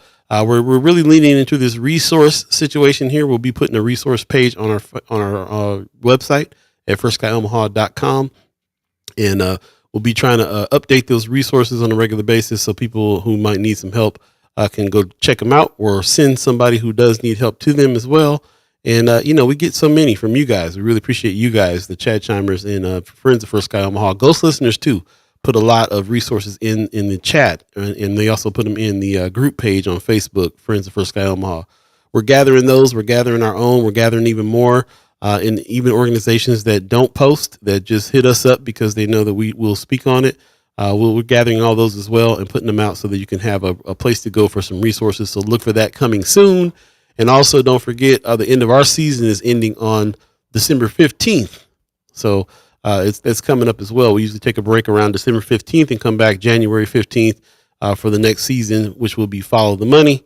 And it really is interesting how it flows from spaces and places naturally to this Follow the Money theme, because how do we live? And we're already talking about it. How do we live? How do we pay rent? Mama Gawd in the chat says $25 an hour is $1,000 a week. So you still have to deduct taxes. There will be no shelter, food, clothes, entertainment, travel, nothing else. Those of us in our community have been depending on family members, Big Mama in particular, grandparents and stuff like that to watch the kids. This is something that our community has been doing for a really, really long time. And I'm starting to see a lot of other communities have adopted this idea as well, because nobody can afford childcare. Mama Guys is saying it very completely here, $25 an hour, that you're just now making enough money to pay the babysitter. So how is it that why would you work a full-time job just to do that? That's crazy. Some people have no choice. Christy Nor in the chat says, I will only shop and eat local. So we're jumping into blackout territory here. Y'all, so many small business owners are struggling. Please buy and eat local. I appreciate you reminding us about that for sure. So, I'm gonna connect the two ideas on that point, as far as like the cost of childcare and what Christy Nor just said, because I'm not saying that the childcare is like too expensive. Like, man, these childcare providers are greedy. Like, when you break it down, $225 or $250 a week per child, that's only like $25-$50 a day to watch your child. That's not a lot of money to watch a child.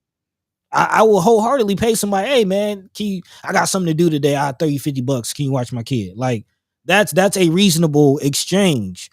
So it's the greed is like, where's the money? Where's the money? Let's really get down to it. Like, if we ain't got the money, where is it? Got to follow it.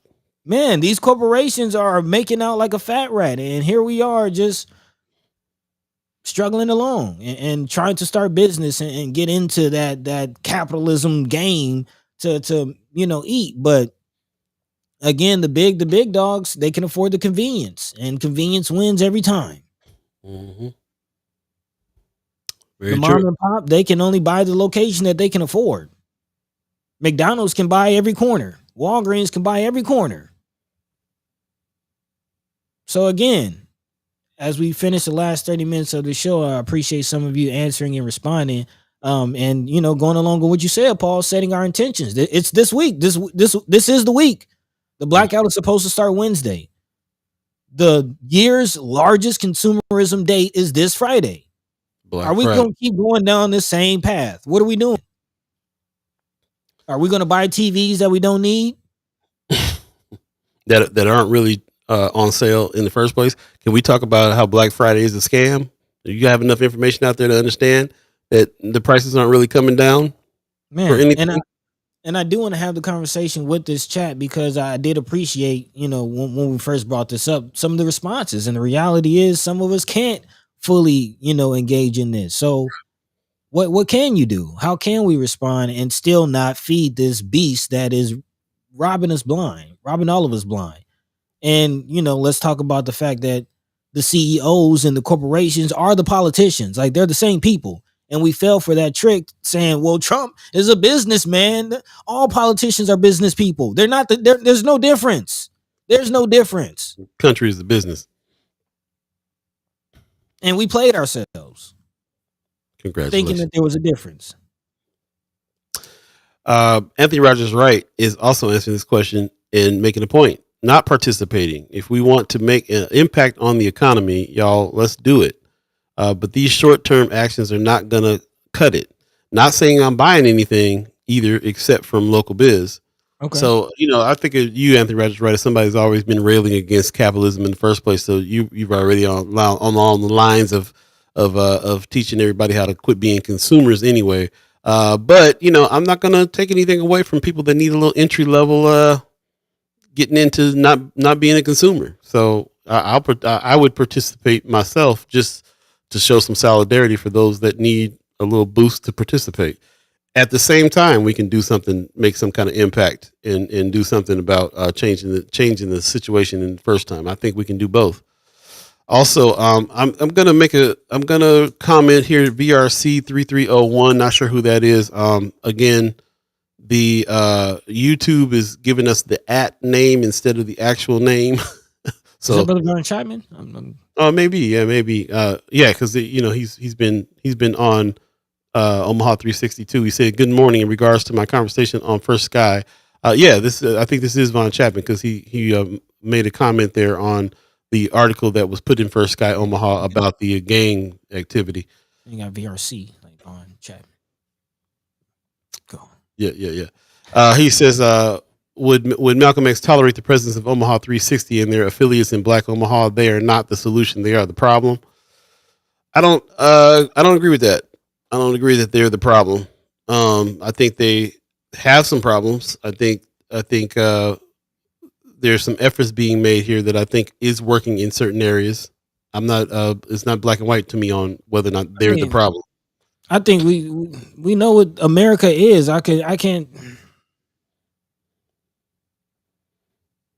I mean, I know that I know. I mean, it's making it sound like you're putting all the blame on this nonprofit organization. It's not, and I know you're not. I know that there's way more problems along with the problems of individuals and organizations that are supposedly making some efforts and strides. I read your comments in Friends of First Sky Omaha too, and it seemed to me like you were feeling as if nothing has changed, and I don't know if I agree with that either. I think that some of the efforts that are happening out here is making some change. I think things would probably be worse if they weren't. It doesn't necessarily just say, well, everything is the same in the black community. No, because I've talked to actual individuals and organizations and people and youth that have been affected and that have been helped by a lot of these organizations. And so we have to give them honor too. That is the truth as well, that there are people that have been helped, that have been sent in different directions, given jobs, given purpose, and all kinds of stuff. So that's also true. We can't. It's not just that this is not working. Yeah, I disagree with you on that. Also, Lynn Mills in the chat saying I was a stay-home mom back in 95 to 2015. The money I would have made from my minimum wage job would have all gone to daycare. Thank goodness my husband made just enough money, or just enough for me to stay home with our children. I'm telling you, man, it's almost like you feeling. It's almost like you gotta get lucky. It's almost like you're feeling like, well, lucky me in this situation, or lucky I got my big mama still, or lucky I can drop the kids off to the grandkids. I know families that got multiple kids that don't have family they can just drop kids off at. It's a tough life. Mama Guy says I have heard Blackout is Target, Home Depot, and I think Amazon. Is that correct? From what I understand, Blackout is all retail, and even to the point where they're asking people not even to go to work. Yeah, I mean that's that's why I want to bring up the conversation, because there are radical calls. There are, and even I'm not just talking about kooks on the internet. There are, mayors, governors. I believe the mayor of Chicago has entertained the idea of a complete economic blackout, saying shut it down, because the reality is the corruption is rampant right now. And it's very obvious what's going on. And the people are responding, as far as nationally and globally. The people are responding. But I am, one, tapping the temperature of our chat in the community, and two, trying to have a solutions-based conversation. Because the reality is, as all of you have pointed out, that you can't just go on and say, let's all not go to work. But we can't keep going on like this. So this week, what are we going to do? It's a good question. As I dig more into some of the alternative news out there that are exposing things about companies like BlackRock and a bunch of other companies that have scooped up so many other companies, pretty much everything is owned by only a few big corporations anyway, when it comes down to it. And we always have to get back to that question. Well, if everything is problematic and everything is owned by a big corp, then how do you survive without spending any money anywhere? That's kind of, yes. The point. Right. But I think also the point, I keep on hearing the point with this blackout, especially, is just to do something. What can you do? Get your mindset in making some kind of move. Maybe people like Anthony Rogers Wright, who have an idea of what we can do even greater than this blackout type of situation, can now people's minds are now open up to hear what we can do for real. Just by putting it in the zeitgeist. Just something to think about. Also, Anthony Rogers Wright says we need universal, talking about solutions, we need universal pre-K, like they have in New York City and New Mexico. It's about principles. He said New Mexico. Let's say it right. It's about principles and priorities. It can happen in Omaha if city officials listen to and work with leaders like Miss Erica. Great solution. Great advice right there for sure. Appreciate that. Also, he says they're talking back and forth. I'm gonna let them do that. Wanda Lewis says shopping to support our local small businesses would definitely be encouraged. Shopping at big box stores and chains would be the ones to consider boycotting. They're the ones that could put pressure on the state of the economy. The pressure, I think, is the point. I think this is the reason why they're doing this at all. The pressure is the point. We understand now that a lot of these big corporations are the politicians, like Buddy just said earlier. If they're not the actual politicians, they're in bed with the politicians. Yeah. And it's not even hidden anymore. We see corporations just controlling the whole company. Applying pressure, right? Applying pressure to a corp. What's Target been doing ever since Target got boycotted? They've definitely felt that and made some moves. Yeah. So it's possible to make them feel it.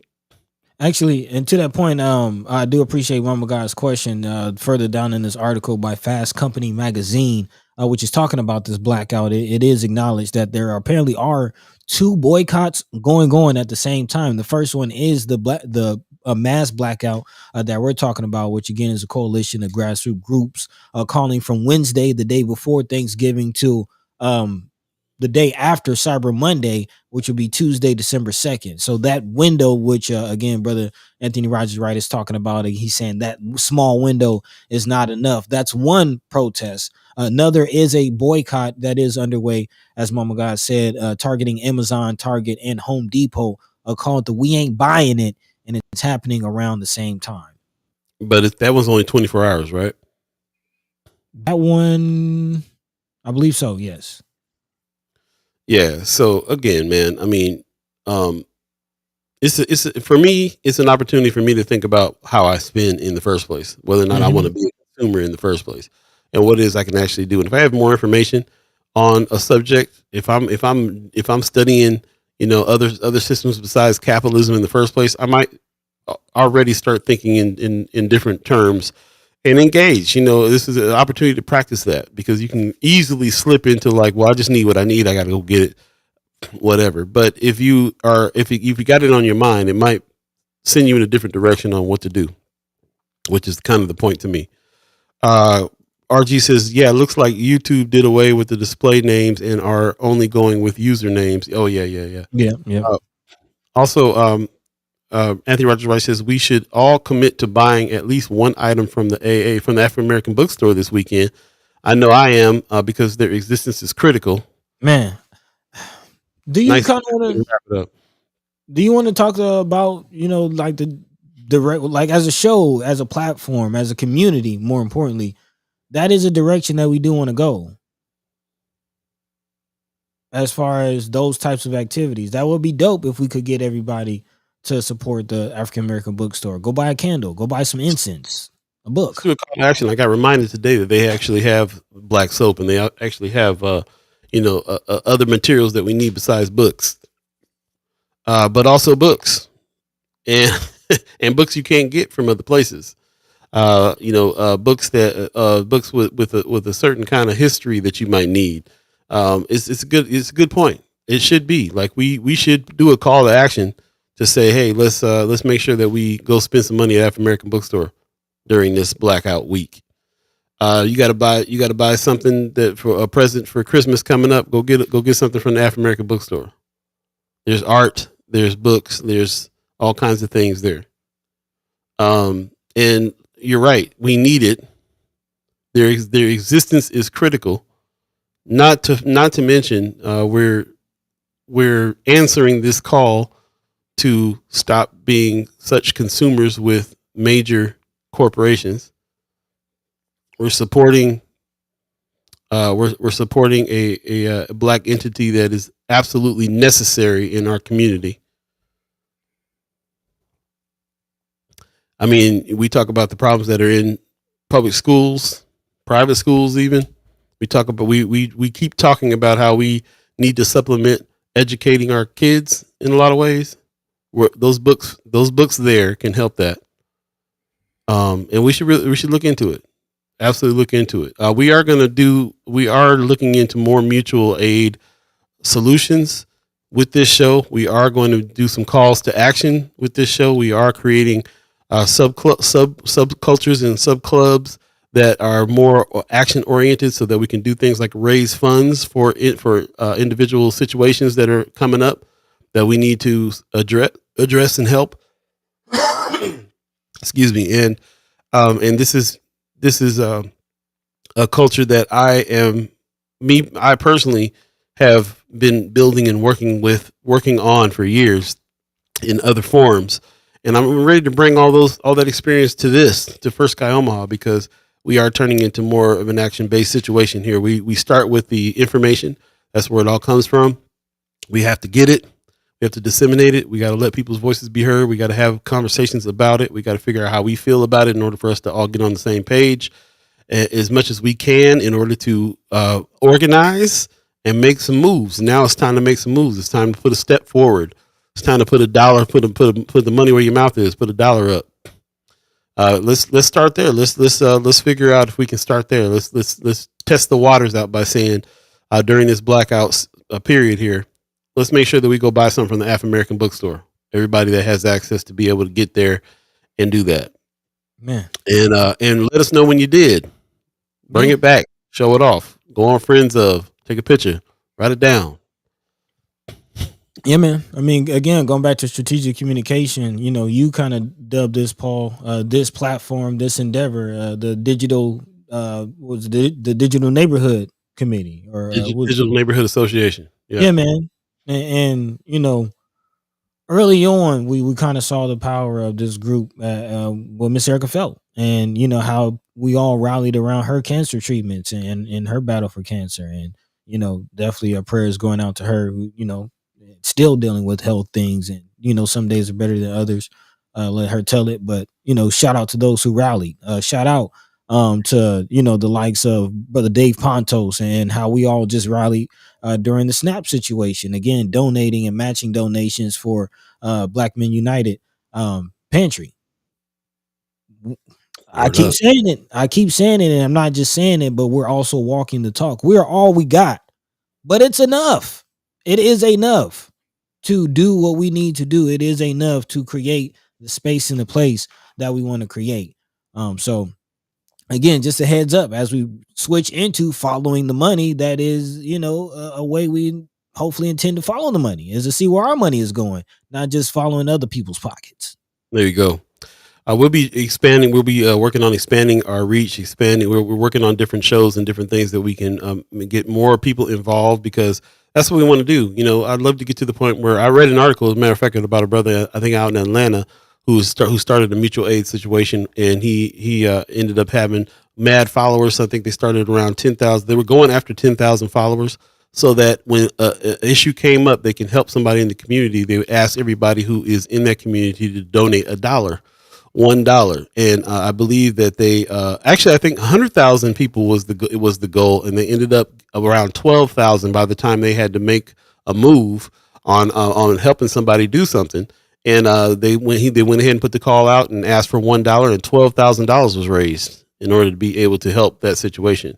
We get confronted with these situations all the time. We get people calling us, talking to us all the time. We work with the likes of people like Sherman Wells, who has his actual feet on the ground, boots to the roots, who's actually hearing from firsthand from the people who call him every day and say, hey, this is happening to us. We need some help.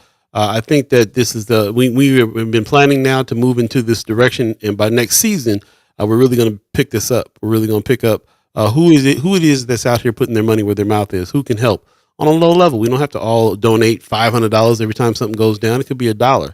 It could be we get enough people to rally and raise a little bit of funds in order to help a situation when it comes up. This is the beginning of organization, and this is what we need to do. We're trying to do. Tell them First Sky sent you, like Ariel's 402 was saying. Let's start. Let's test the waters out here by saying during this blackout, go to the African American bookstore, pick something up. Spend $2 on some incense. Do something.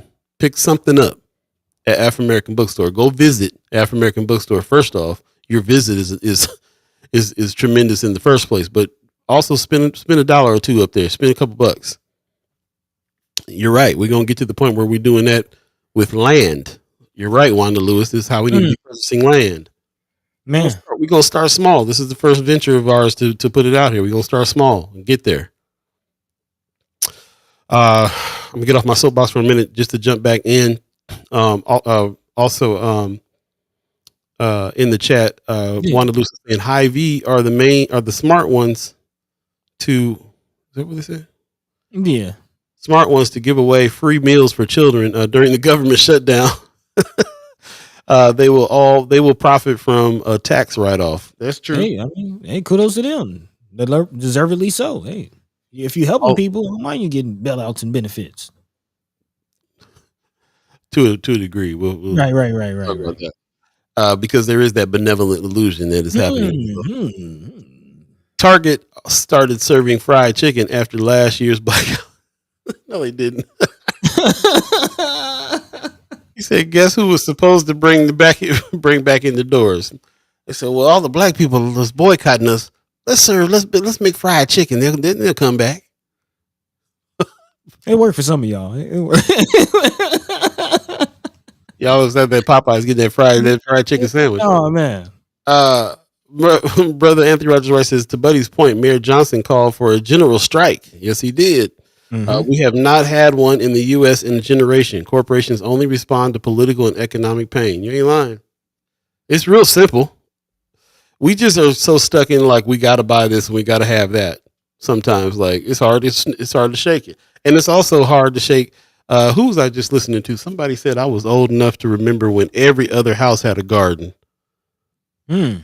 I can't remember who. I think it was a comedian I was listening to. He's like, I'm old enough to remember when every other house had a garden. We took care of things back in the day. We didn't have no money or no subsidies, no help, no nothing. Everybody had a garden. Everybody too. So we, get back to figuring out some self-sufficiency, figuring out how to have some mutual aid with each other. And that'll make it so that we can do things like a general strike and not be tripping on not spending some money. Again, we always talk about the bus boycott back in the day. They didn't just stop riding the bus. They created a whole system of people who can give people rides. Some people quit their jobs because they couldn't get to it. They just decided they're going to quit. It was too far away. Go get somewhere else. And that in a nutshell is the theme of the whole season, my man. Spaces and places. What does it take to create the space and place that we want to live in? This is what we've been talking about all season. But at this week is a point where we're actually faced with it face to face in reality. There is a national call to bus boycott, or not to bus economic boycott. Is a national call to black. Mm-hmm. Can we do that? No. Mm-hmm. Have the systems. We don't have the space. We don't have the place. We ain't got it. Shout out to Mama God in the chat. Kind of going along with that. She says Christmas too commercialized. Be intentional in your spending. Reality is folks going bankrupt, car repos up, food bought with credit cards, and much more that signals that we must change our mindset. Ooh, this culture of extreme consumerism at some point is going to come to a head. Because the corporations are not reinvesting the money that they're making into the community. They're spending it on lobbyists and bombs and new wings on the White House. Ballrooms, not even extra bedrooms, just irrelevant stuff. Also, but Hy-Vee is employee owned. Interesting. It is. It is. Yeah. Wanda Lewis said, or at Walmart buying patty pies. That's so funny. My family was definitely like, would you go to Walmart and bring the patty pies? The Waltons don't need no more y'all money. And Patty ain't getting it. Patty getting a half a cent on a pie. She ain't making no money. She might as well be Aunt Jemima. Ooh, wait a minute now. Watch out. I don't mess with Patty LaBelle. She'll be all here in a minute. Say what? I might be Aunt who? I'm just, you know my point. Yeah, watch your mouth though. Watch your mouth. I'm just saying, hey, Jemima ain't making nothing out that syrup either. That's all I'm saying. Yeah, they're definitely using the name. Definitely using the name. I appreciate you guys' comments, man. We're getting close to the end of the show. Just want to reiterate that somebody who's running for Douglas County Attorney, we always talk about getting Don Klein out of the paint. Klein. Michaela Danner for Douglas County Attorney. We're learning more about her, and we're going to learn more about her on Thanksgiving Days at Thanksgiving Day at Johnny T's, if you're so inclined. Friendsgiving is going on with candidate Michaela Danner, hosted by the Cigar Boys, Felicia Merritt, Alicia Luker, and Crystal Sprawling. Thanksgiving Day at Johnny T's, which is at 3825 North 30th Street in Omaha. Definitely check it out. Have a conversation. We're going to have her on the show. We actually have a meeting set up for next week, and we're going to bring her on the show. So get your questions ready. Let's learn more. Let's learn more and see what we can glean from her policies and what's going on here. Because we need to learn more. I'm gonna just say that because it's real easy for me to go like, a sister going for Don Klein's seat. Yes, I don't need to know nothing else, but we do need to know something else. So let's go. Let's learn it because it'd be real easy to just be like, yeah, just get her in. So yeah, but let's learn it. Let's definitely go check her out. Hey, RG, hey, you already know, bro. Look. Better watch your mouth. Patty will find us. Do I look like to you? I can already hear it coming. And I'm in Atlanta. She gonna find me. She gonna find me. We'll find you and bring you a pie and tell you off. Wanda Lewis says the narrative can always be changed and have Christmas after Christmas holiday when everything is on sale. A lot of people have been suggesting that too. If they go spend when the SNAP benefits got taken away and everything that was going on, they were like, well, listen, if they don't want us to go buy food, let's just not engage in the holidays. How about that? How about we don't do the holidays? How about we don't do Thanksgiving and we don't do Christmas? How about we decide we're not doing that this year? Because what does it actually mean to people more is beyond consumerism in the first place? I mean, that's what the definition of the holidays are about now, bro. If people are having mental health breaks and anxiousness over how they gonna buy what they need to buy in order to celebrate this thing that half people ain't even tripping on. Who's tripping on Thanksgiving these days with the pilgrims? Man, I mean, the irony of all of it is the fact that it's so connected to consumerism. And to your point, a lot of people really only value the holiday because they get to gather with family, and let's just call it what it is. It's all an opportunity to gather with family. That's it. That's why I don't care about the Pilgrims or Plymouth Rock or none of that. Yeah, we all know what it is. We all know that was an occupation and invasion, conquering of a land. But yeah, I went to a Friendsgiving over the weekend. Yeah, I'm gonna come with friends and we're gonna break bread and we're gonna eat because that is a part of our culture. But the irony of it all is we're so excited to see the family because we can't see them because we're so busy on this rat race. Man. The very reason like the irony of it all is that we can't see our family because we got to work. We got to break our back in order to survive, or we will wholeheartedly just be spending family time all the time and working as communities together. Anyway. Feel that. Let's think about it. Let's figure out what we're gonna do. That family definitely gonna get together. Family be off too. Kids be off. It is the break. Yeah. It's like good thing. Hey, I hope you're a teacher, or else you got your kids at daycare the whole break. If that's the case, you gotta be like, let's go pick up the kids for the holiday so we can see them.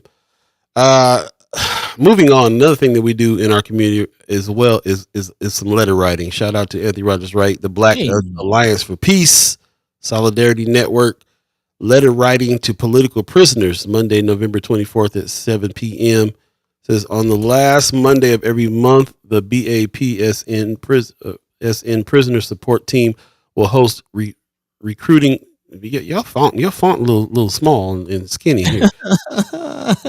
Put on my Fred Sanfords here. Man, come on.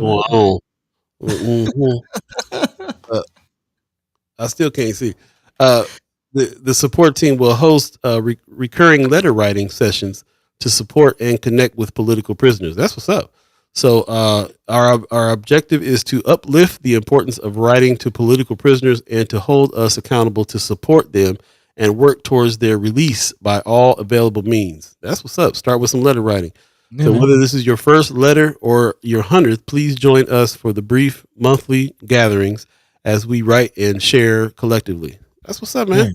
That's if the facility will let them get the letters. Yeah, but it's a good idea. I mean, yeah, they can get mail. They'll read them, but they'll get them to them. Yeah.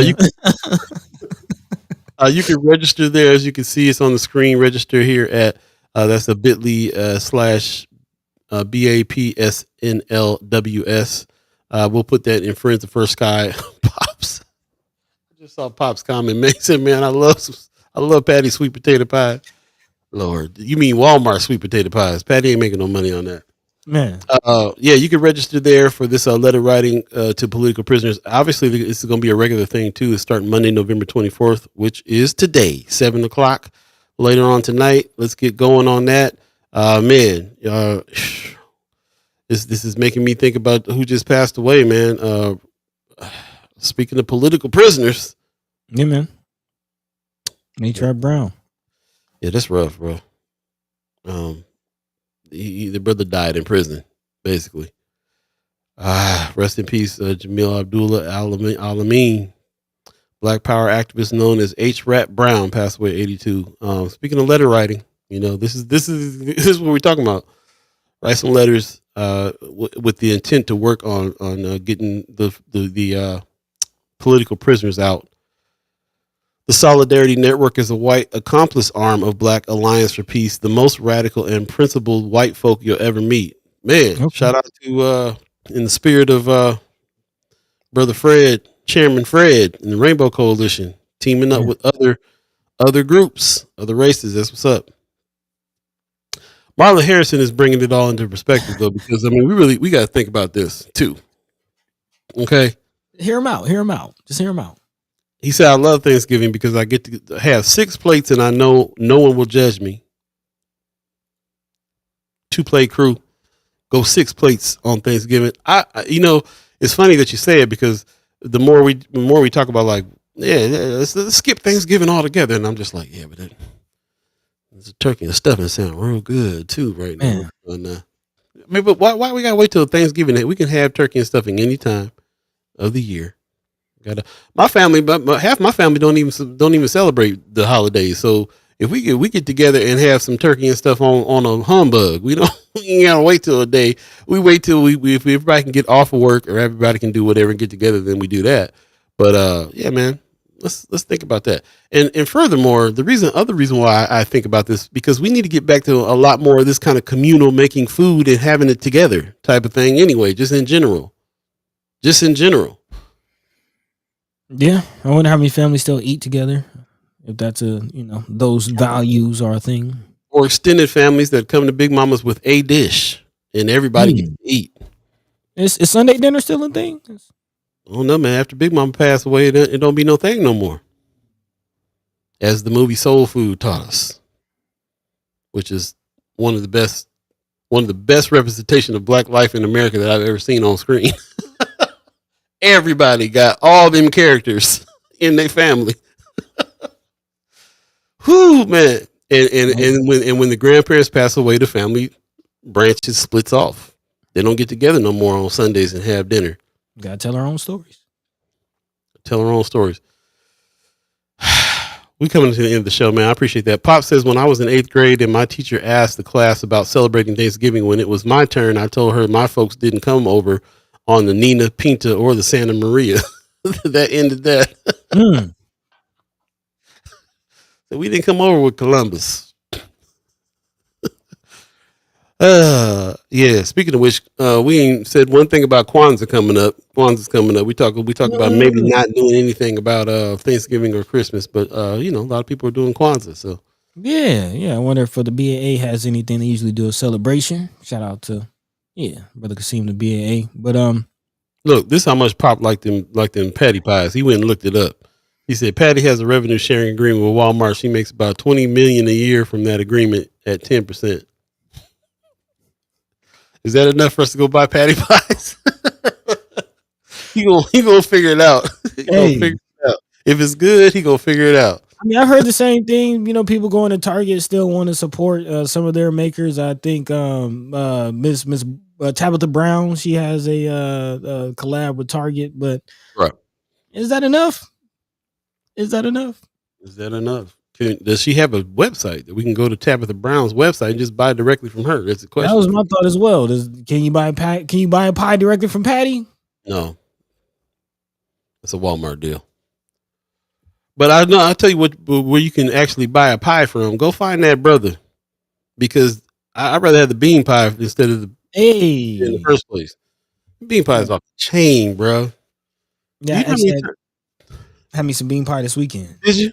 Yeah, I did. Do you know how many times I have been in that kitchen trying to recreate this, trying to figure out how to recreate it? Because they tight-lipped about that recipe. Had to break you down. Here in the last 2 minutes, man, we can ramble on about food. The point is, this week, this is the week, as Paul said. Mondays is for setting our intentions for the week, and Wednesday, the blackout starts. Again, the year's biggest consumerism day, Black Friday, and followed by Cyber Monday is coming upon us. 7 days away. Are we going to spend? What you going to do? Some food for thought. Mama God, what's Anita's? We're going to talk about Anita's. No. We tired. Let us pies. I don't know what you're talking about, Mom. It's slipping our minds. What's going on with Anita's? Let me know. Ariel's Pro 2 says love Hy-Vee. Said they have a shared shelf space with local vendors. Okay, that's what's up. Yeah. You can check out a Hy-Vee. Yeah, we're going next time I come out, Pops, we're gonna find us a brother in the bow tie that got them. Get us some bean pies for real. Yeah, Mama God, before we get out of here, tell us what's going on with Anita's. I don't want to miss something if we're missing something. It is coming up on 9:00 though. We're gonna get out of here as agreed. And we appreciate everybody who joined us today. Special guests coming on. We got 2 special guests coming on Wednesday as well. So we absolutely need to spread the word and tune in. Brother Lavelle Wells is going to join us on Wednesday. We have a lot to talk to him about, some of the stuff that he's been doing. Nice. Amistad. Phone changed. Oh, Amistad. We're gonna talk about Amistad. Oh, you talking about the Nina and the Pinta. Okay. who we didn't come Wonder what over? you talking about. Right. Yeah, Man. we came over on Um, different boats. Right, that part. But man, before we do get out of here, there is one last story I want to necessarily touch on, but just kind of put the call out. Maybe we'll get into it later on this week. Wednesday will actually be a good day, as it is the day before Thanksgiving, and Thanksgiving is the threshold, the mark that Pillin put out again, saying that 200 or so detainees are expected to fill the McCook uh, facility, the Cornhusker Clink, as they're calling it, by Thursday. And again, I've been putting the call out to the community. I think earlier in the show, somebody did mention that there was some activity in Lincoln where some churchgoers were taking pictures and getting footage. So I'm putting the call out. Are we hearing about any ICE raids, any ICE activity in the community? If you have heard anything, put the call out. Of course, definitely make sure you try to check your facts and be as careful as possible, but also ring the alarm, because we don't want to at least put out any unnecessary fear, but at the same time stay vigilant, as the call has been put out. The gauntlet has been thrown down though by Governor Pillin. McCook Clink, despite everybody's effort, shout out to all the protesters, shout out to the people who sued, shout out to the court, shout out to the senators, still wasn't enough. The Cornhusker Clink is coming, it is opening, and people are being detained, and it's bottlenecking our justice system. Actually, shout out again to Flatwater Free Press for their article talking about the backlog, 1,000-day wait time for those who are awaiting cases, so much so that people are foregoing their rights and just being deported because they don't want to wait the time it takes to actually go through the immigration process. So Man. yeah, and man, let's not get into what they deal with in the deportation process and what they're being deported back to. So put the call out, stay vigilant, keep your eyes open, especially during this holiday season. McCook, Cornhusker Clink, it's open, y'all. Still protests going on. We'll pick up and find out exactly what some of the actions are that the people are taking against this.